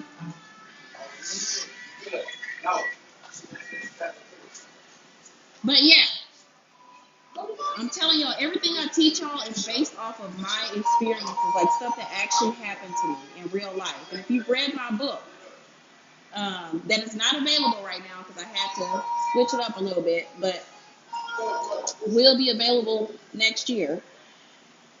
But yes, so you really do have to be careful who you contact. But I ended up finding out through my aunt, and I accidentally hired one of my cousins. So I used to be a store manager of a Dollar General, and I hired one of my cousins, and this is how I found out my grandfather had died. And then I'll get back to the lesson. I hired him and didn't know he was my cousin. And he was talking one day, and I had said my mother's name, and I said her last name, and he was like, "What? You're Tammy's daughter?" And I was like, "Yes." And he was like, "You know, your grandfather lived with us before he died." And I was like, "When did he die?" He literally had died a week before I asked him about him. I mean, we found out that we were cousins. And I found out more about him, but he was not a good person at all. Let me see. And my aunt told me some horrific stories of things that he used to do to my grandmother. Let me see. Can someone else send an unarrested ancestor to you? I have never heard of that. No, I have never heard of that. I don't even know how they could do that unless they dug up somebody's body and put them in a pot and sent them to you. Let me see. So glad I'm. Oh, yay! You're welcome, Jordan. Like another living family member said that anything is possible, to be honest with you. If somebody who is a necromancer or something like that who can control the dead, I'm telling anything is possible. You would be surprised what people be doing. So you would be surprised. Okay, so let's bring this into practice. Imagine you have a white candle and you say, "Only those who walk in clarity and peace may enter." If the room suddenly feels calm and your candle burns tall and steady, that's a good sign you've connected with elevated ancestors. But if the flame sputters, stops, struggles to stay lit, that's often a sign that something is unsettled and is trying to come through. Now, that I have said that, keep in mind that there are things in the physical world that will cause a candle to do all of those things as well. If you go to the student companion, there is actually a chart of every single thing that you could ever think of a candle doing. What the physical cause could be. If you check the column that has the physical cause, and it's none of those things, and you move to the next column, it'll tell you the physical cause, and then the next column tells you what you should do and what it means. So I do have a chart that tells you how to read candles on your ancestor altar in the student companion. So I do want to say that physical things can cause a candle to do that. But if the physical thing is not there, more than likely something unsettling is trying to come through. And that's when you close the door with a prayer. And I have examples of closing prayers in the student companion as well. So, another example, dreams. If you dream of a grandmother sitting at a table cooking for you, smiling and speaking gently, that's elevation. If you dream of an uncle pacing, shouting, and refusing to look at you, that is an unrested spirit. Um, they need to work through their own pain in the new um, dimension that they are in. Because they have other things that they do in that dimension as well. They don't just be walking around worried about y'all. So remember, part of your role as a living descendant is to assist in elevation. Once you learn how, do not try to elevate an ancestor unless you learn how. And I'll do the next class, that's what I'll do. When you pray, light candles, or pour offerings, you are giving them energy to grow beyond their earthly pain, okay? So that growth not only helps them, it helps you, because the more that they rise, the more that they can reach back to support you in your healing, your clarity, and your purpose. And this is why we just don't call on the ancestors, okay? Don't ever do that. I call on the ancestors. I see so many people say that. Don't do that. That is way too general. We call on the elevated ancestors, the ones who are ready and able to guide us in truth. And that one-liner is also in the student companion. So, then we get to spiritual ancestors. Oh, did anybody else have any questions about elevated ancestors before I move to spiritual ancestors?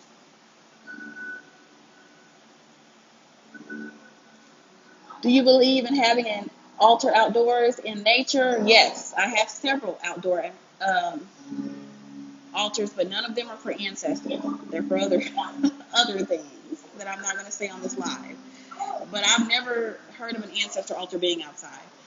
Can you call on all ancestors of your doing a 9-day elevation ritual? Oh, if you're doing a 9-day elevation ritual. I don't know what a 9-day elevation ritual is. I'll have to see all the moving pieces of the actual ritual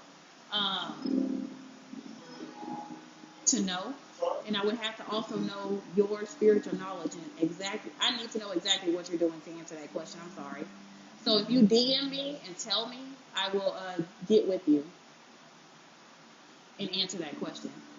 That's why I always pray with my son for the benevolent love out. Yes, that is a good boundary as well. Can we use divination to find out their intentions? Yes, you can. I'm actually going to go over that.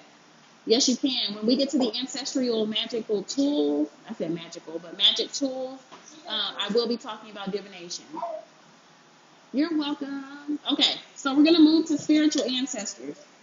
And these are your mentors. These are your culture bearers. These are saints. These are prophets, things like that. Does this go for? Yes, it does. It does.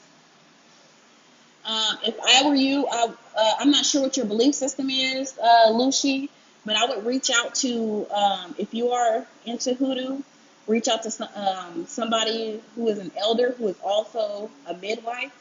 They usually contact stillborn children. I don't do that type of work, but if you want to confirm if your stillborn child soul in another life or anything like that, I would definitely reach out to that type of elder. Let me see. I've heard a popular spiritual woman say she's placing her ancestor altar outside. I gotta know her beliefs. I gotta know why.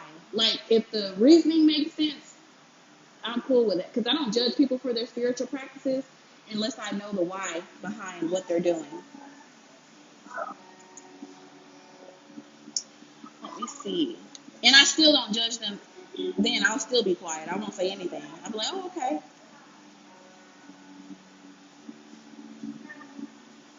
So, where was I? Oh, yeah. We're going to go into spiritual ancestors. So, not every ancestor you honor has to be connected by blood. Some ancestors belong to you through spirit, culture, or calling. Just one moment. Jeremiah, come on now.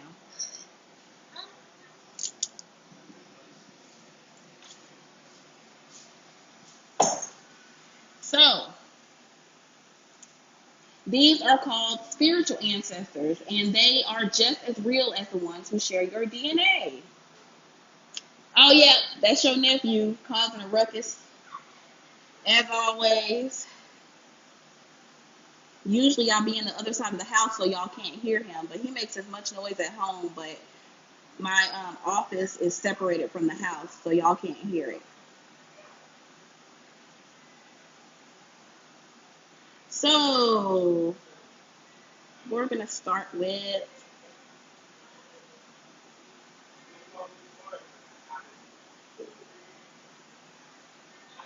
okay, so like I said before, spiritual ancestors are mentors, culture bearers, saints, prophets, and guides. So they walk with you because of the path that you are on, the path that you were chosen for, or the path that you are going into. Not because of who your parents were. You don't inherit them biologically. You attract them energetically. Okay? So think of them as chosen ancestors. They claim you because your spirit resonates with theirs. Across the world, cultures recognize this idea, especially in Catholicism. People light candles for saints and pray to them for help in their daily life. Like Saint Anthony is called on to find lost things, Saint Jude for impossible causes, Saint Peter to open doors. Most most Catholics are not related to these saints by blood, but they treat them like family spirits. In Buddhism, monks and lay practitioners honor great teachers like Buddha himself or later masters. Um, they draw strength from their teachings and they actually venerate them. In Yoruba practices, spiritual ancestors can include prophets, diviners, or community elders whose ashe still guides the living. For African Americans in Hoodoo, this shows up in the way that we call on cultural ancestors like Harriet Tubman, Sojourner Truth. I'm sorry, y'all. Martin Luther King, things like that. Historical figures, basically, or High John the Conqueror, who is not just a root, but a legendary ancestral spirit. Aunt Caroline Dye is another one. She's a patron saint of card readers. Not saint, but spirit. And she's from Arkansas, by the way. Hey, how are you? I did not know people called on Michael Jackson. That's a new one for me. That is a new one for me. I am great. Thank you for joining the class. So, in practice, working with spiritual ancestors could look like studying their lives, speaking their names in prayers, dedicating an altar space to them, or calling on their presence when you do work that resonates with what they carry. If you are seeking freedom, Harriet Tubman might walk with you. If you are standing in prophetic truth, Dr. Martin Luther King might raise your spirit. And I'm talking about veneration. We are not invoking these spirits. I want to be clear, okay? There's a big difference between invoking a spirit and venerating one. You are not raising these people from the dead. You are asking for help. Not raising them from the dead. Y'all know what I meant. You're not calling them into your body. You are venerating them. I do want to say that because I was teaching, I had did an educational video about Nat Turner, and somebody was under the impression that that video meant that they can invoke his spirit. And I'm like, no, that's not what I'm saying. I said that he's venerated during Nat Turner Day, which is a Hoodoo holiday. So, there is key in relationship. You have to build a relationship with these spirits, by the way. You're not going to get them to do anything for you unless you built a relationship with them before you ask. Just like you do with your bloodline ancestors, you do not call on every famous figure. Spiritual ancestors that are for you will make themselves known to you. You don't seek them out, they seek you out. Y'all are so disrespectful. Mm-hmm. They all blaming each other for how loud each other is being. Huh? Yeah. It's okay. They're leaving, so it's okay. Close the door. Okay. Let's see. Where was I? Oh, okay. I was basically telling y'all, do not call on spiritual ancestors. They will come to you. You think it's sweet, you're out. So are you saying we call on Harriet Tubman? No, I am not saying that. I'm saying that we do it in Hoodoo. If you don't know how to do it and you don't know the circumstances in which you should call her, then don't. She was just an example of what a type of spirit that we call on in Hoodoo, and we only call on her at a specific time for a specific reason. So please do not. Everybody I listed, y'all just erase them from your mind. I was just using them as examples, okay? If you don't know, that's why building a relationship with these spirits is so important, because you have to research what they like. You have to research what day. Some of them only can be contacted on specific days. You have to really, really research these spirits, learn what they like, what they don't like. Some of them, like Saint Expedite, for example, he is very, very particular. If you have not venerated Saint Expedite for, I would say, at least a year or 2 years, do not ask him for anything, because he can turn into a trickster spirit. Also, if you are going, you have to wait until Saint Expedite actually gifts you with whatever you ask for before you give him the offering. Most people give him the offering after he has done what you have asked, or really accepted your request, because you're not commanding these spirits, you are working with them. You are building a covenant with these spirits. So you have to learn the rules behind each spirit before you contact them. I'm giving y'all this information so y'all will know that these things exist, but I do not, like I told y'all in the beginning of the class, please do not implement any of this until y'all have read the Student Companion completely. And if you have questions, you have reached out, please don't implement some of this stuff.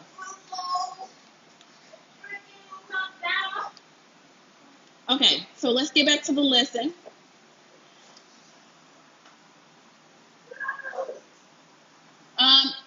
If you want to know you will know when they seek you out. Like something keeps happening.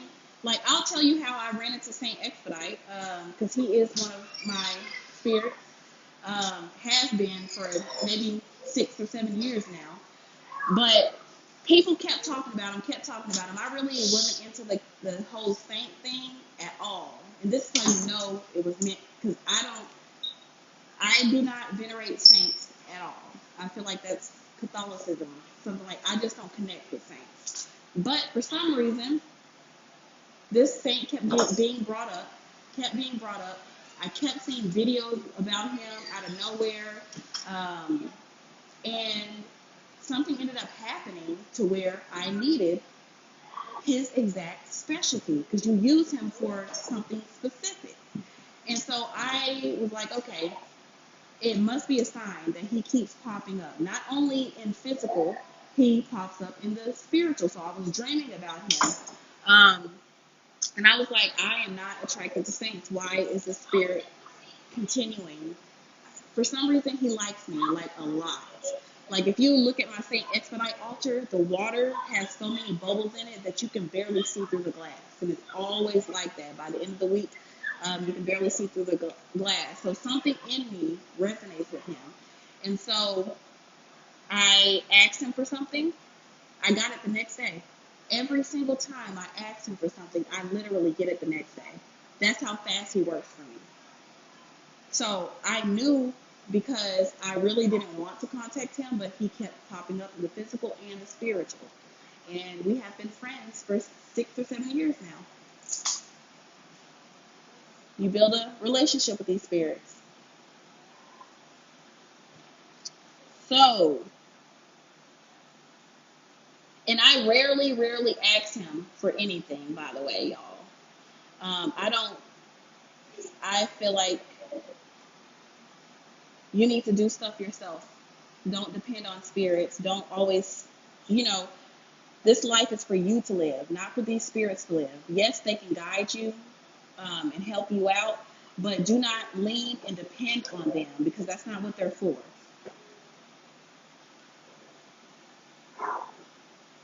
Now, any more questions before I move to Ancestors of the Land? And that's the last one. And then I'm going to go into some safety notes, and then we will move into discernment and communication with spirit.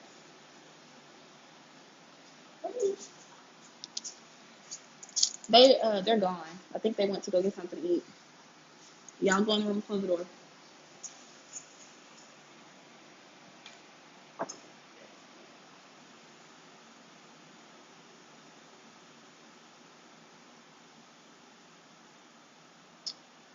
Both things. Lovely girl. I'll have to answer that question later.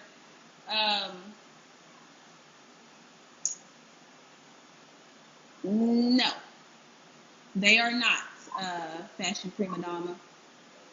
No. Orishas are specific, and Loa are specific spirits for specific traditions, and they are not ancestral spirits at all. Way different type of spirit. Completely different type of spirit. So yeah, I would not contact them unless you are initiated into Hoodoo or Ifa or what other. There are several Orisha traditions, but you get what I'm saying. Let me see. Any more questions? But I can go ahead and answer the other question about Hoodoo. So I wouldn't say a birthright to all Black Americans, because there are a lot of Southern Black Americans whose family never practice Hoodoo. It's a calling that you get. So if you did not receive a call to Hoodoo, whoever I just accidentally invited, don't accept that invitation. That is such a broad question. So I will give you my belief. Not every Black Southern American is supposed to be practicing Hoodoo. You can be a cultural bearer of Hoodoo, like you can pass the culture along so that it doesn't die, but not everybody is supposed to be a practitioner specifically for a multitude of reasons that I won't get into. And as far as initiation, if you are called, there is a self-initiation that you go through that I am not going to speak about, because if you are called, you will know what that self-initiation is, because the person, the ancestor, the spirit, or whatever called you into Hoodoo will tell you exactly what the self-initiation is. Then there are initiations into different chapters or sections of Hoodoo, whatever you want to call it. There are different types of Hoodoo, and some of them require initiation. There's also initiation through eldership. So certain elders require initiation in order for you to even work with them. Like, they will not work with you at all until you are initiated. Literally won't tell you shit. Trust me, I know. Until you are initiated. So there are different types of initiation in Hoodoo. People really don't really talk about them because everybody wants to practice it. So they pretend like it doesn't exist. But yes, there is initiation in Hoodoo. So both of your questions, both of the things you said could be true. It requires initiation and it doesn't require initiation. It depends on the individual. You're welcome. So let's get into the rest of the class. Ancestors of the land, spirits tied to a specific place. Gigi, send me that question, what the difference between Hoodoo and Voodoo is, and I will send you the educational video I have already done on that. I'll send it, and you can go through it. It's actually a slideshow. You can read through what the difference is. Just DM me so I'll remember. So when we talk about ancestors, we're often talking about, we only think of, not really talking about, blood relatives. But there is another layer of ancestral presence that lives under our feet every single day. Yes, I know you can't see the whole board. I only go to different sections. But if y'all want to see the whole board, you can. We're not on that section yet, but you can read ahead if you want to. So, we're talking about the ancestors that are under your feet every day. So these are the ancestors of the lands. These are spirits of people who lived, struggled, and died on the land that you are now standing on. Their memory is actually bled into the soil, the rivers, the trees, and even the air that you breathe. For displaced people like those of us in the African diaspora, this layer is especially important because many of us were cut off from the land of our origin. Our ancestors were kidnapped, enslaved, and brought to territories that were not their home. That means that while we carry blood memory from Africa, we are also walking on land with a whole nother set of ancestral presences that we don't come from. Some of us don't come from because there are Afro-Indigenous people. So some of us don't come from. So, excuse me, indigenous peoples, enslaved Africans who have died and were buried in unknown graves, like you're probably walking over a body, especially if you live in the South, every 3 feet. No lie. So, we're not going to go into that, but there are a lot of slaves who were buried in mass graves that were unmarked. Nobody knows where they are. There are a lot of indigenous people who were buried in mass graves and covered up, and nobody knows where they are because nobody marked the graves. Migrant workers, countless forgotten lives that live under us. These spirits are tied to place. In Hoodoo, we call this the spirit of place. If y'all ever heard that phrase, that's what we're talking about. We're talking about a spirit that is tied to a certain place. That's why we go to the bank to get dirt, because the spirit of that place is finances, or monetary, that energy. It's the energy of that place. So, and you could think of a battlefield where thousands of people have died, or a plantation where enslaved Africans were forced into labor.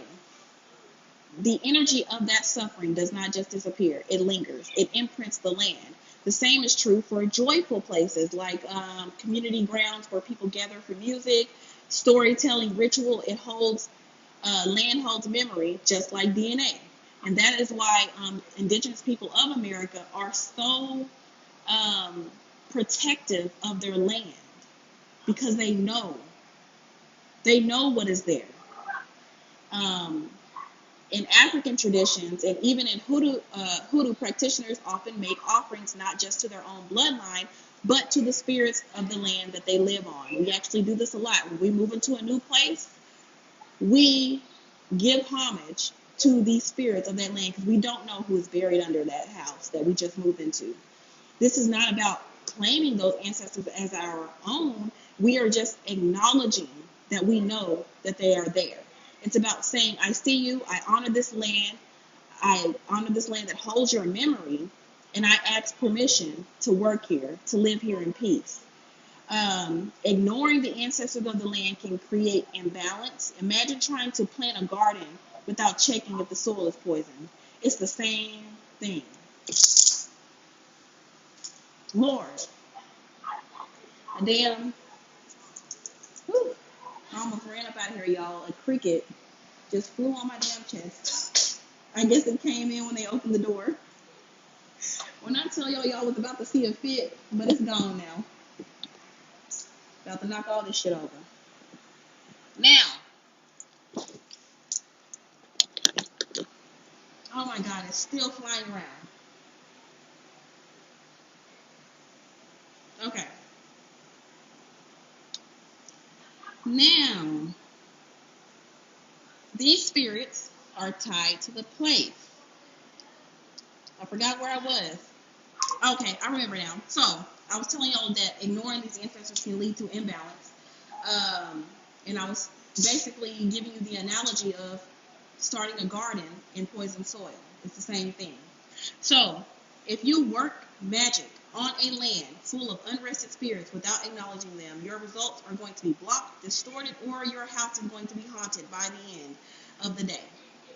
Before you even finish the ritual, they're going to be on your ass. So, by contrast, when you begin working with respect, pouring water, libations, saying a prayer, leaving a small offering of tobacco, cornmeal, or even a few drops of liquor, things that Native Americans or Africans would like, because they're usually the ones who are buried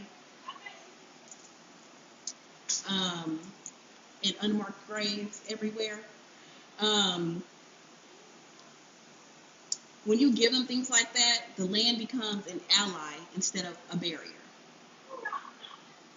Ancestor. Oh, that cricket might be an ancestor. Because when I tell you it landed in the middle of my chest, right on my tattoo. Shit, it might be saying hello. So, for example, in Native American traditions, it is common to honor the first peoples of the land with offerings before ritual. In Hoodoo, some workers will acknowledge the enslaved dead whose blood is in the southern soil before doing graveyard work. In Chinese practice, families honor both their household ancestors and local earth gods for spirit of place. Across cultures, the idea is the same. Land is not empty, it is alive. It is memory. That's also animism. And it's also the law of vibration, if you didn't know that. So, for those of us who are displaced, this practice can be healing. It reconnects us not only to our blood ancestors, but to the reality of where we are now. It grounds our magic in truth, acknowledging that we are guests walking on ground that has already been consecrated by the lives lived before us. Ancestors of the land remind us that ancestral magic is not just about bloodlines, it's about relationships with people, with place, and with spirit itself. So to honor them is to step into alignment with the full memory of where you stand. Now, does anybody have any questions about spirits of place or ancestors of the land?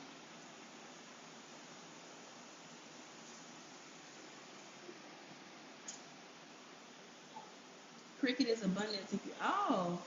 It's shown right here by my foot now. I'm not really scared of crickets, but the fact that it landed on my chest scared the hell out of me. I know they don't bite. I used to pick them up, but it's definitely walking right by my feet now.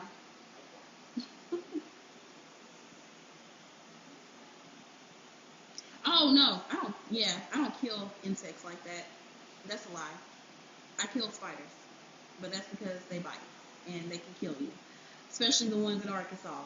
But I don't kill things like crickets and grasshoppers and things like that. There was even a lizard that got in the house, and I caught it with a cup and let it back outside.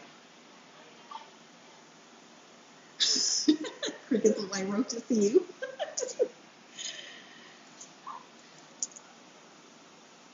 Yeah, I just don't. I can't do spiders unless they're outside. Like if I'm in their environment, I'm not gonna kill them. If they're in my environment, whole nother ball game.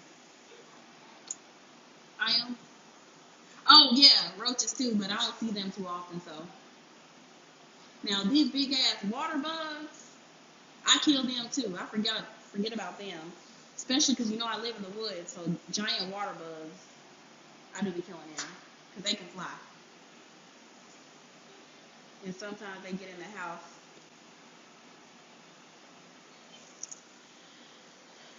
Okay, so safety note: not every spirit is for you. Discernment is a requirement when doing ancestral magic. If your discernment sucks, I don't know what to tell you. I thought I was gonna come up with something, but just don't do it, or try to build up your discernment. Look up some education on how to strengthen your discernment. I don't know, but you cannot do ancestral magic without discernment. So when people first begin ancestral work, there's this excitement to call on every spirit that shows up, but not every spirit that has passed on is meant to guide you. And I'm going to reiterate some of the things I've already went over because I'm going over safety notes. Some are still carrying pain, confusion, and harm from their lifetime. Others may not have elevated, meaning that they are restless or stuck. And just because someone in your family is your family by blood does not mean that you should invite them to your altar. And some examples of this is if somebody was abusive, manipulative, a PDO, deeply troubled when they're alive, death does not automatically erase those qualities. Sometimes those wounds carry over into the spiritual world. This doesn't mean that they have no value. It means that they may not yet be safe or clear enough to guide you. So inviting them into your sacred space will feel heavy, draining, or chaotic. And that is when discernment comes in. Discernment means the ability to sense clearly what is good for you and what is not. That is what discernment is in this type of spiritual practice. It's like having a filter on your door. You don't open your home to every stranger who knocks. It's the same way. You don't open your altar to every spirit that calls your name. And this is for anybody across all cultures. You have to set boundaries.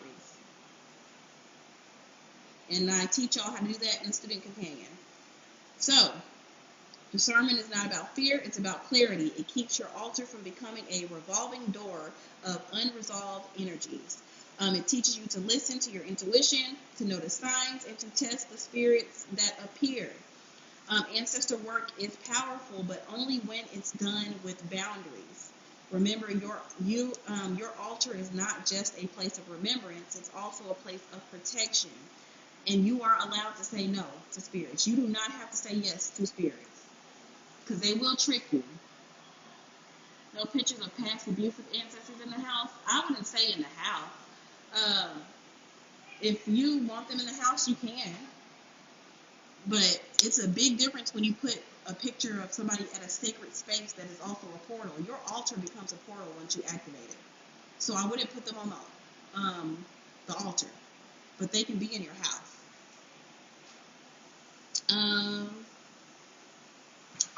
Okay, that was actually the end of that section.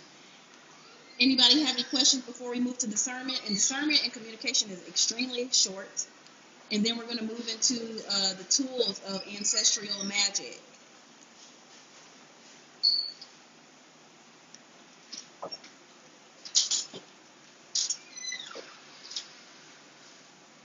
I have headphones on, so you can't whisper. They still gonna hear you. Bro.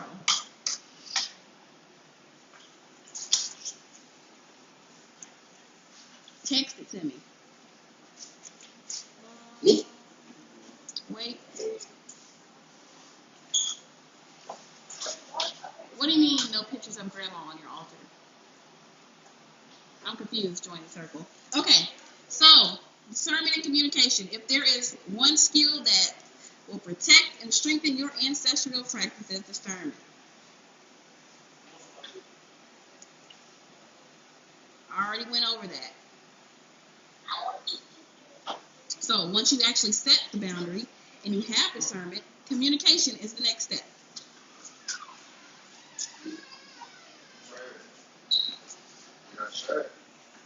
So ancestors speak in many channels, and the more you learn to recognize them, the stronger your practice becomes.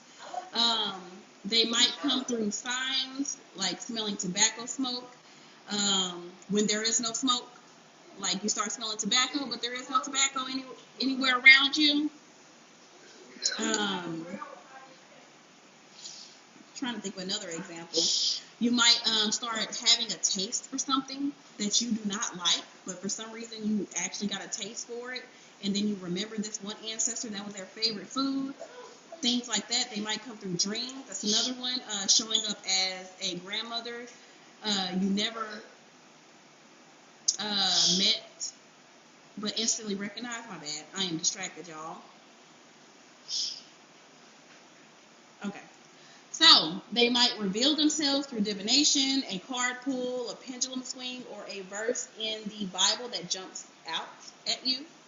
And you remember your grandmother used to say that verse all the time, and you just happen to open up your Bible, and that's the verse that's there. Candles. And I told y'all in the student companion, it tells you how to read candles and how to receive the messages.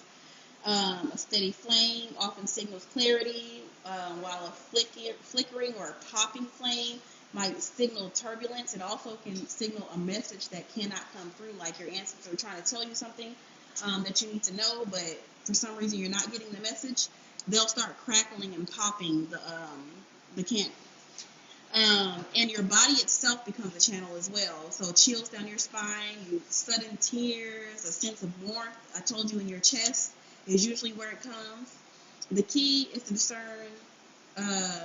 When you get to discernment, after you get this communication, the key is discernment. It's not just receiving the message, but you have to actually read what you receive, okay?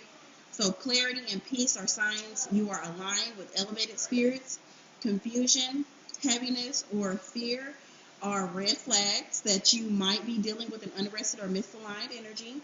When that happens, the best step is to pause. Don't push forward in the ritual just because you started. Step back, cleanse yourself, reset boundaries, and call only on those who walk in light. Sometimes ancestor work is not about pulling every spirit close. It's about knowing when to elevate, when to release, and when to wait. And finally, discernment is strengthened through practice and record keeping. Just as scientists keep a lab notebook, you should be keeping a spiritual log. And I have an example of a spiritual log in the student companion for this class. It tells you exactly what each column is supposed to be. And then I even have details on how to actually use that log.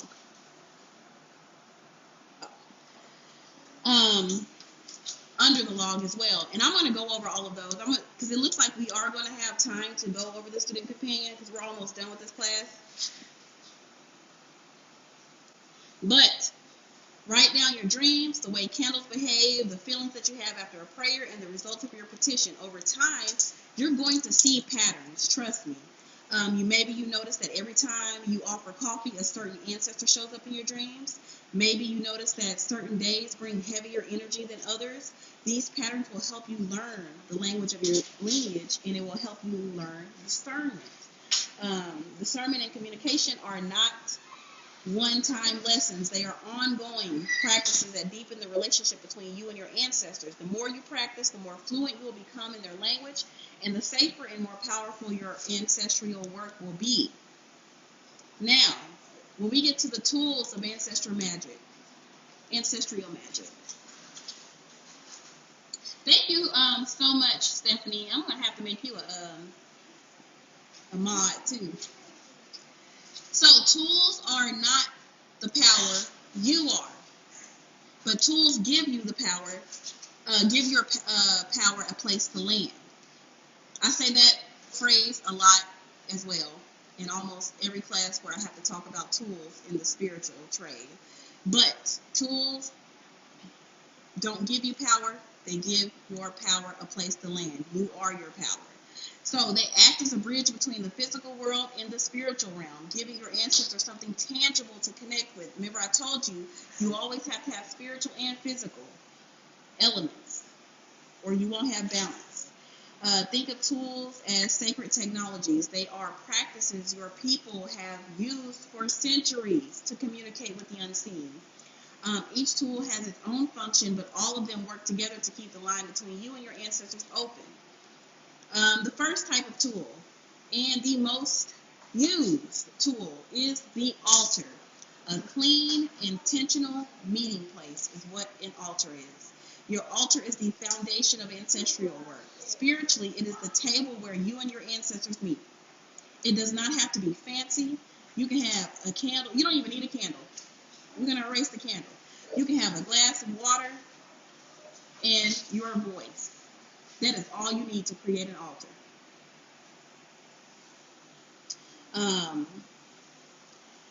What makes an altar sacred is the intention behind it and the activation that you put into it. You are the altar, okay? So why does an altar work? Because humans specifically, need places to focus, and energy needs containers or vessels. An altar creates a point in space where that becomes charged over time with prayer, memory, and presence. Scientifically, think of it like conditioning. Your body and your brain begin to associate that place with spirit connection. The more you use it, the stronger that connection actually becomes. And that's also the law of mentalism, by the way. I had to take the laws out of this class so it wouldn't be so long. Ancestral Magick recognizes that the altar is not symbolic. It is functional. It is the telephone, the meeting ground, the sacred seat. So when you sit there, light a candle, and speak their names, you are entering a room where the living and the dead can actually meet. And that is why the altar is considered an ancestral magic tool. Now, water is extremely important. Water is a tool in its own. On its own. I don't know why I say in its own. It is a conductor. It is a mirror. It is a messenger. So water is the most universal offering in ancestral practices all over the world. So spiritually, it is a conductor of energy, a purifier, and a mirror of the spiritual world. That is why you see water on altars across all traditions. Like, I think every tradition I've ever encountered that does ancestral magic or ancestral practices, all of them use water, no matter the culture. And this is from libations in Africa all the way to holy water in Christian churches. So why does it work? That's the question. Scientifically, water has unique properties that make it a perfect conductor. So it carries vibration, it actually holds it, and it absorbs energy. So studies in physics and even suggest that water molecules hold memory. So what passes through them, the water actually remembers it. So when you speak into water or prayers or words and things like that, it actually remembers and holds that. Even emotions that are spoken over water can shift its energetic structure. It literally changes the structure of the water. Y'all need to look up studies on water because I can't get too deep into it because it's about to be 10 o'clock where I'm at. So, in Ancestral Magick, water acts as a portal. A glass of water on your altar becomes a mirror through which spirits can be reflected. Pouring water on the ground, which is a libation, creates a pathway for the ancestors to rise. And when you keep fresh water on your altar, you are saying, I am keeping the line clear for you to speak. I call it an ancestral telephone. Y'all hear me say that a lot, especially if y'all come to my classes over and over again. Water is an ancestral telephone. Now, candles. For people who do use candles. In spiritualism, I do use candles. If I'm doing something for Hoodoo, I really don't use candles. But candles, fire, fire basically is a carrier of intention. Fire has always been a messenger between the worlds. So spiritually, a candle flame is seen as a living presence. Like fire is actually alive. So a spark that transforms through, it's a spark that transforms thought into action. Prayer into movement. Transmutation. When you think of fire, you're thinking about transmutation. It transforms things, whether it be destructive or healing fire. So lighting a candle is like sending your request on wings of fire. So why does it work? Fire releases energy instantly. So if you want something to work fast, use fire. Bless your water and baths, yes. You can actually speak blessings into your water and drink it too. A lot of people do that. So the flame consumes the wax and oxygen, turning solid matter into light and heat. That transformation or transmutation mimics the way prayers turn unseen intention into movement. Psychologically, staring into a flame puts the brain into a meditative state. If y'all ever have tried that, you should try staring into a candle flame without blinking and see what happens. And it helps you receive spiritual impressions easier when you do that. So in Ancestral Magick, candles are not just symbols of light. They are carriers. A steady flame often signals clarity. A flickering or popping flame can signal turbulence. I also have a chart in the Student Companion that talks about fire too. And basically, I have a chart on there that tells you any and everything that could possibly happen at your altar and what it could possibly mean. So candle reading becomes a way to discern your ancestors' response. So that's why people use candles in spiritualism. So petitions. So written clarity and sealing intentions. Petitions are a type of tool as well. A petition is a written request to your ancestors. So it can be as simple as a name. It could be a prayer. It could be a detailed full letter. Spiritually, writing is actually a form of magic. The act of taking thought and fixing it into physical form is a type of alchemy, if y'all did not know that. Why does it work? Writing engages the brain differently than speaking. It forces clarity. Neurological studies show that writing by hand activates memory, and emotional processing is emotional processing in ways typing or thinking alone do not. It also creates a physical object for you. Like I said earlier, that's why we consider it to be alchemy. Paper and ink. If you use paper and ink, that actually holds your energy and intention. In practice, petitions are often folded. Depending on what the petition is, you will either fold it away from you or towards you, but that's a Hoodoo belief.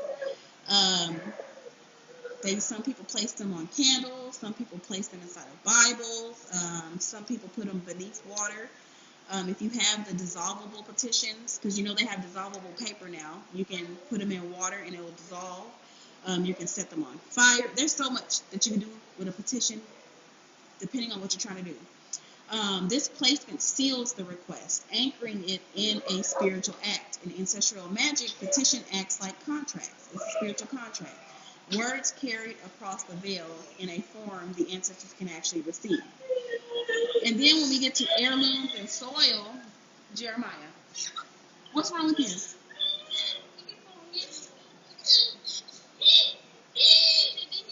No, come over here, Jeremiah. Come in here. Come on.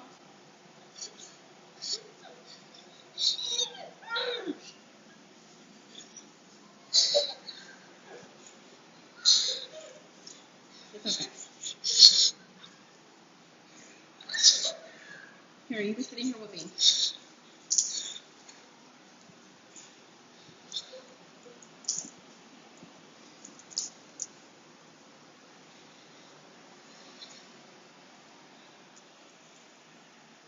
Sorry, y'all.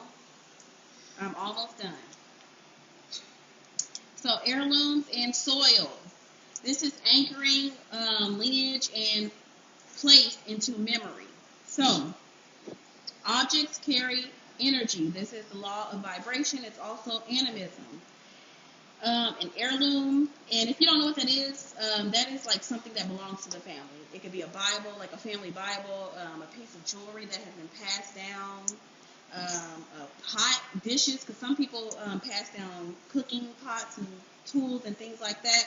It holds the imprint of those who touched it, those who owned it. Soil carries memory too, especially graveyard dirt from ancestral lands, or even earth from your childhood home, things like that. Why does it work? Science tells us that everything we touch carries traces of us. Oil, DNA, energy fields.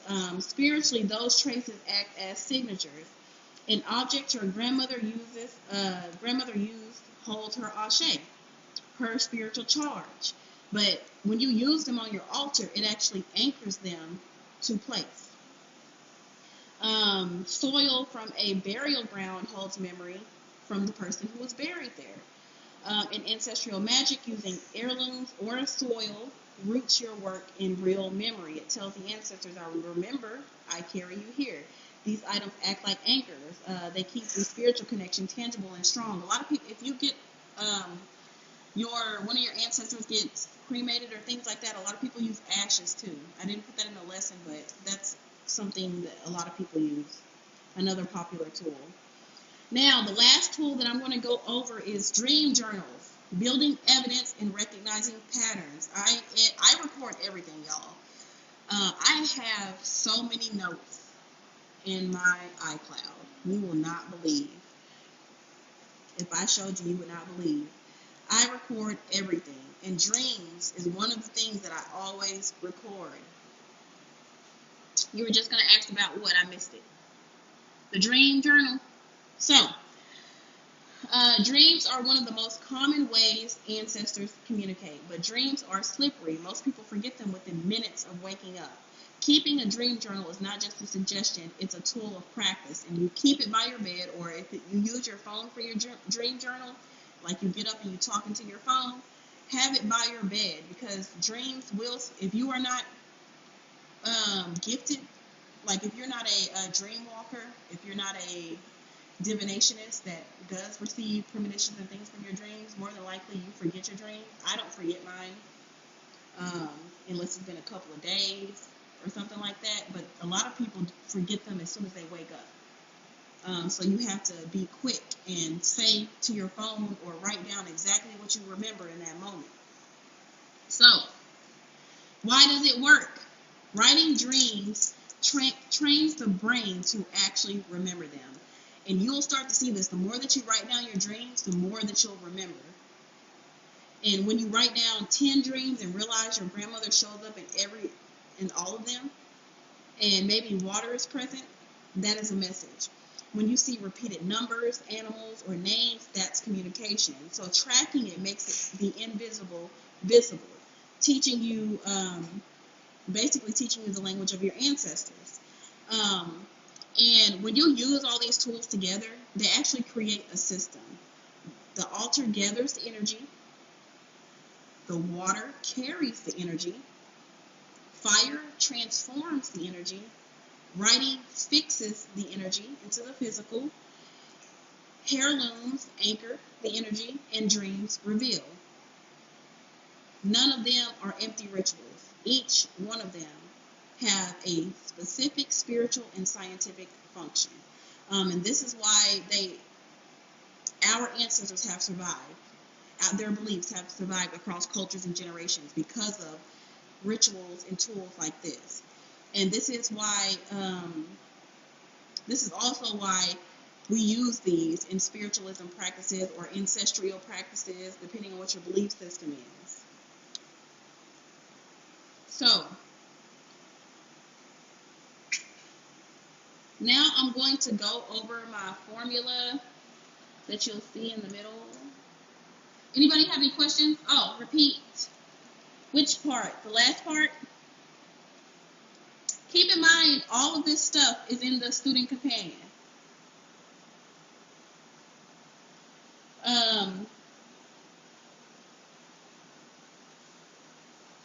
Oh, how each tool, okay, that part.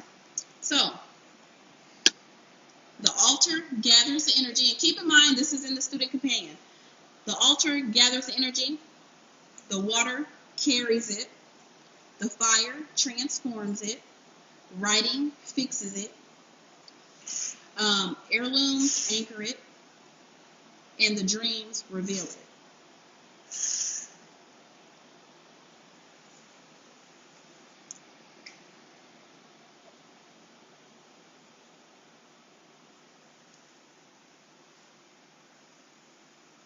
Now, the formula.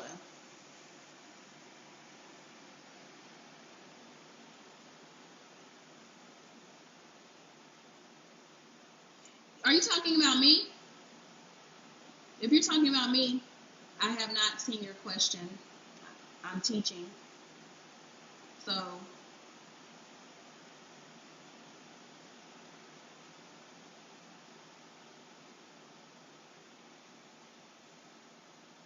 you might want to repeat the question.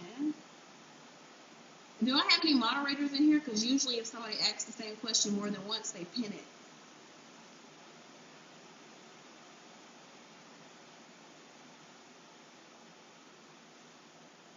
What if you don't dream anymore? I actually answered that question earlier. There's a lot of things that you can do. Yeah, Jen, the Dream Team. Is that who you were talking? Basically, I told you to inbox me because that is like off subject. But for the dream, whoever who couldn't dream, please DM me. Yeah, I answered that one already. But DM me and I will give you a bunch of things that you can do. There's a lot that you can do if you can't dream.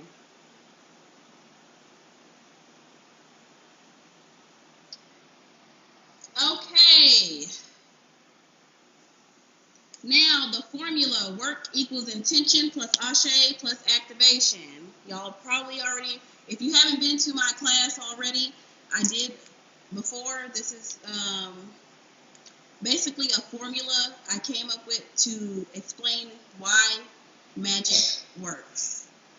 And then the formula can actually be applied to different types of magic, different types of culture. If you attended the first class I ever did on TikTok, ever, I broke down how you can implement this specific formula into almost everything. But for this class, I'm just going to show you how you can implement it into ancestral magic. I'm trying to, there we go. I was like, it's not working. Let me bring this down just a little bit.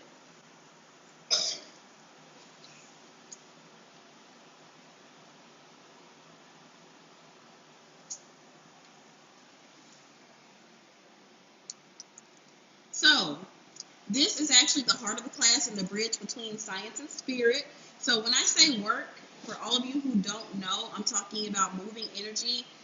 It is a moving energy in a specific direction with help from your ancestors.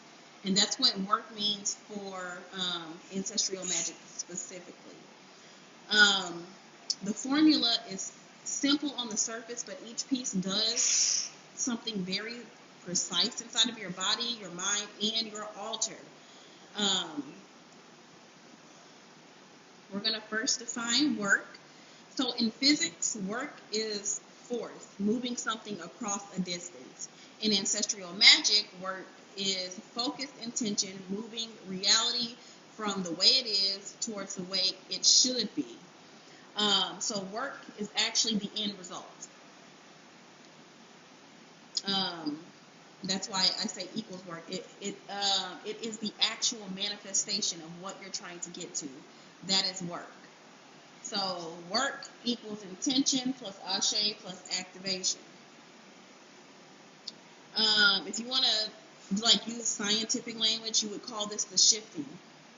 It's the shift. It's the attention, the behavior, and the environment being moved in a coordinated way to make something tangible. Now, when we get to intention, it's pretty obvious what the intention is. This is why. This is the law of mentalism. It's the thought that creates the thing. So, it is the exact outcome. It's the why. In brain science, intention tells your nervous system. You okay? I'm sorry. My son's trying to get my attention while I'm teaching. So, in brain science, intention tells your nervous system and intention centers, the RAS system I taught y'all about, the reticular activating system that I go over all the time. It teaches it what to notice and what to ignore. So when you decide, I am seeking protection for my home or clarity in my decision, your brain begins filtering the world to actually serve that purpose. When you do vague requests, they produce vague results because your inner filter can't lock on to the target, and that's why clear intentions is so important, because it actually reduces mental noise, lowering your stress, and it keeps you from sending mixed signals, basically, to spirits. So your intention has to be clear. You have to have a clear goal. The ashe is the fuel. This is what pushes the intention towards the physical activation, which is the ritual, in order to produce the work, which is the physical manifestation of what you're trying to get. So, If you don't know what Ashe is, I use Ashe because one of my elders used that word so much that now it is a permanent part of my vocabulary. But Ashe is basically energy. It is the energy that's inside of you. It's the soul. It's the energy inside of this board. It's the moving particles. It's the law of vibration, just like animism is. It's the life force that makes things happen. So in practical terms, Ashe is the charge your work runs on. And in this case, in Ancestral Magick, your Ashe would be your prayer, your breath, your offerings, things like that. Remember I told y'all when y'all do the breathing rituals, you're actually pushing, or humming also pushes that vibration through your spirit. Offerings actually feed the relationship between you and your ancestors. Rhythm and song, when you hum and stuff like that, it actually stirs your spirit. Breath settles your body. So when you breathe slowly, you hum or pray out loud, you actually stimulate your vagus nerve, like I told y'all earlier. You lower your stress hormones, and you shift your body from threat to safety.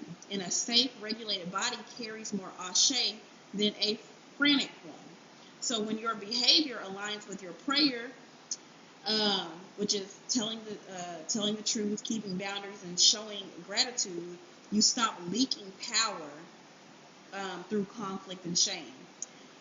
Offerings complete the cycle of reciprocity, basically. So you pour into the ones who pour into you, and that is why it's also considered a type of Ashe in Ancestral Magick. When you get to activation, it is the actual action. It's the ritual that moves the energy. It is the ritual step that says go. So the body learns through doing. So we anchor intention in motion. And I tell y'all all the time, activation is the kinetic energy of the formula. Intention is the thought. Ashe is the energy. Activation is the energy in motion. So it would be considered kinetic energy. So when you're lighting a candle, so fire can carry your request. You're placing a petition in water, so memory and reflection can speak back. Cooking a plate for the dead, so loved ones become tangible. Burning and burying a letter, so the release is actually sealed. Neurologically, rituals turn ideas into sensory experiences, so sight, sound, scent, touch, making the work more memorable in your brain and more legible to your spirits. Activation is also timing and repetition. So small, consistent acts creates new patterns in you and in your line. It's called neuroplasticity, by the way. Y'all should definitely look up studies on that as well. So put together, intention tells the work where to go. Ashe gives it the power to travel, and activation puts it in motion. And that's how remembrance becomes power. And I'm going to walk through some case studies to give y'all an example. Does anybody have any questions before I go into the case studies?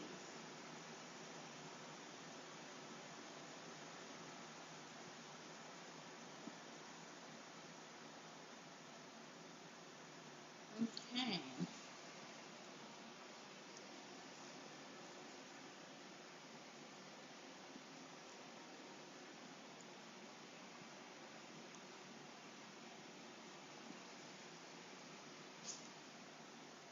Okay.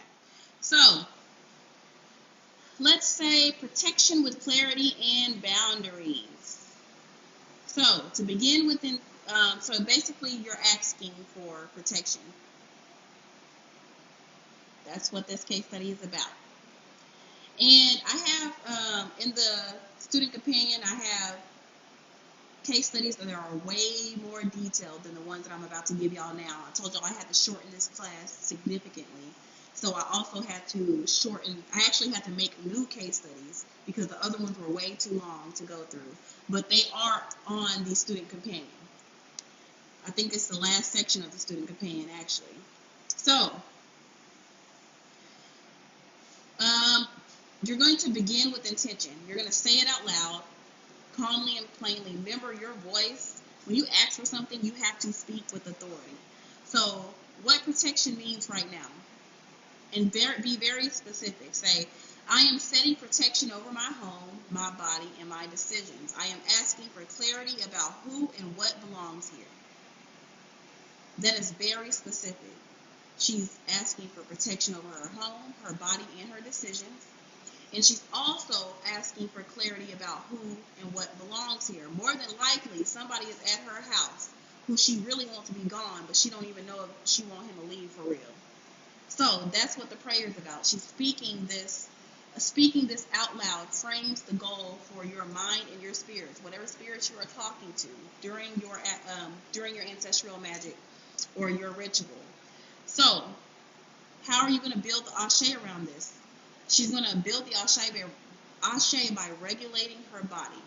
3 slow inhales and exhales. Remember, I told y'all have to do physical things and spiritual things in order to create a tangible outcome. So 3 slow inhales and exhales, then a minute of humming to send the vibrations through her body, or a simple chant. It depends on your belief system what you're going to do. To basically settle her chest and lengthen her breath. This brings her nervous system out of fight or flight mode, because if she's praying something like this, something has to be going on at home. Work is not filled by panic or like being overly stressed while you're doing it. You have to calm your body in order, before all of this, in order to build your ashe, your spiritual energy. Otherwise, your energy is going to be leaking while you're doing your ritual because you're not calm.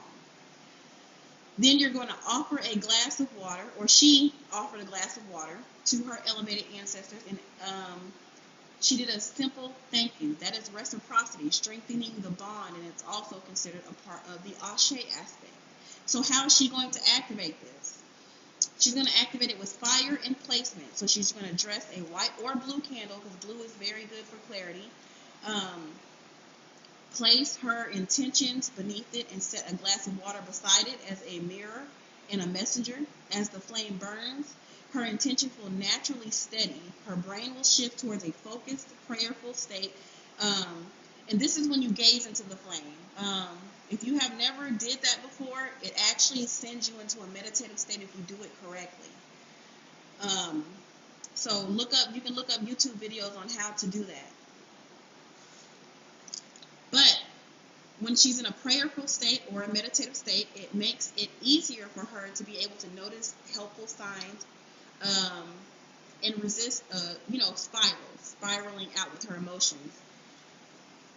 So, over the next day or two, she's going to track what changes. The quality of sleep. Has her sleep changed? Has the feeling of her home changed? Who has called her in this time? Or what were they saying? What opportunities opened during this time? And any dreams that bring instructions. So protection work is effective when your body feels calmer, your choices feel clearer, and the room exhales. If agitation arises or the space feels heavy, you do have to pause, cleanse yourself, refresh the water, and restate your boundary. That is a practice of discernment inside of your ritual, when you can actually recognize, I started this ritual, but something feels off to me, so let me start over. Let me go cleanse myself real quick. Let me get back to what I was doing, and then come back. Anybody have any questions? Neuroplasticity. If you don't know what neuroplasticity is, because I just saw Jen comment that's when you do something so much that your brain creates a new neural pathway, and it actually becomes a habit. Like when you do rituals and things like that, you actually create new neural pathways in your brain. And what did we say? Passes to the next generation, epigenetics. That ritual, that new neural pathway, more than likely is going to follow your bloodline. So that is what that is. Did I miss any more comments?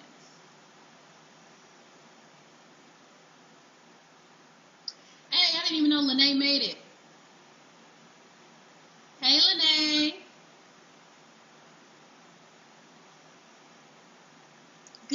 right. It's 10 o'clock here. I told y'all this class is long, and it was way longer than this. So, what if you don't have names or items? We're going to go over that. We really don't have to go over, let me see. Don't have to go over this either. So I'm going to go over if you don't have names or items. The other things we really don't have to go over because I was just going to reiterate some ethics and responsibilities like discernment and things like that. And I've already, no, it's too dark for you to go outside, baby.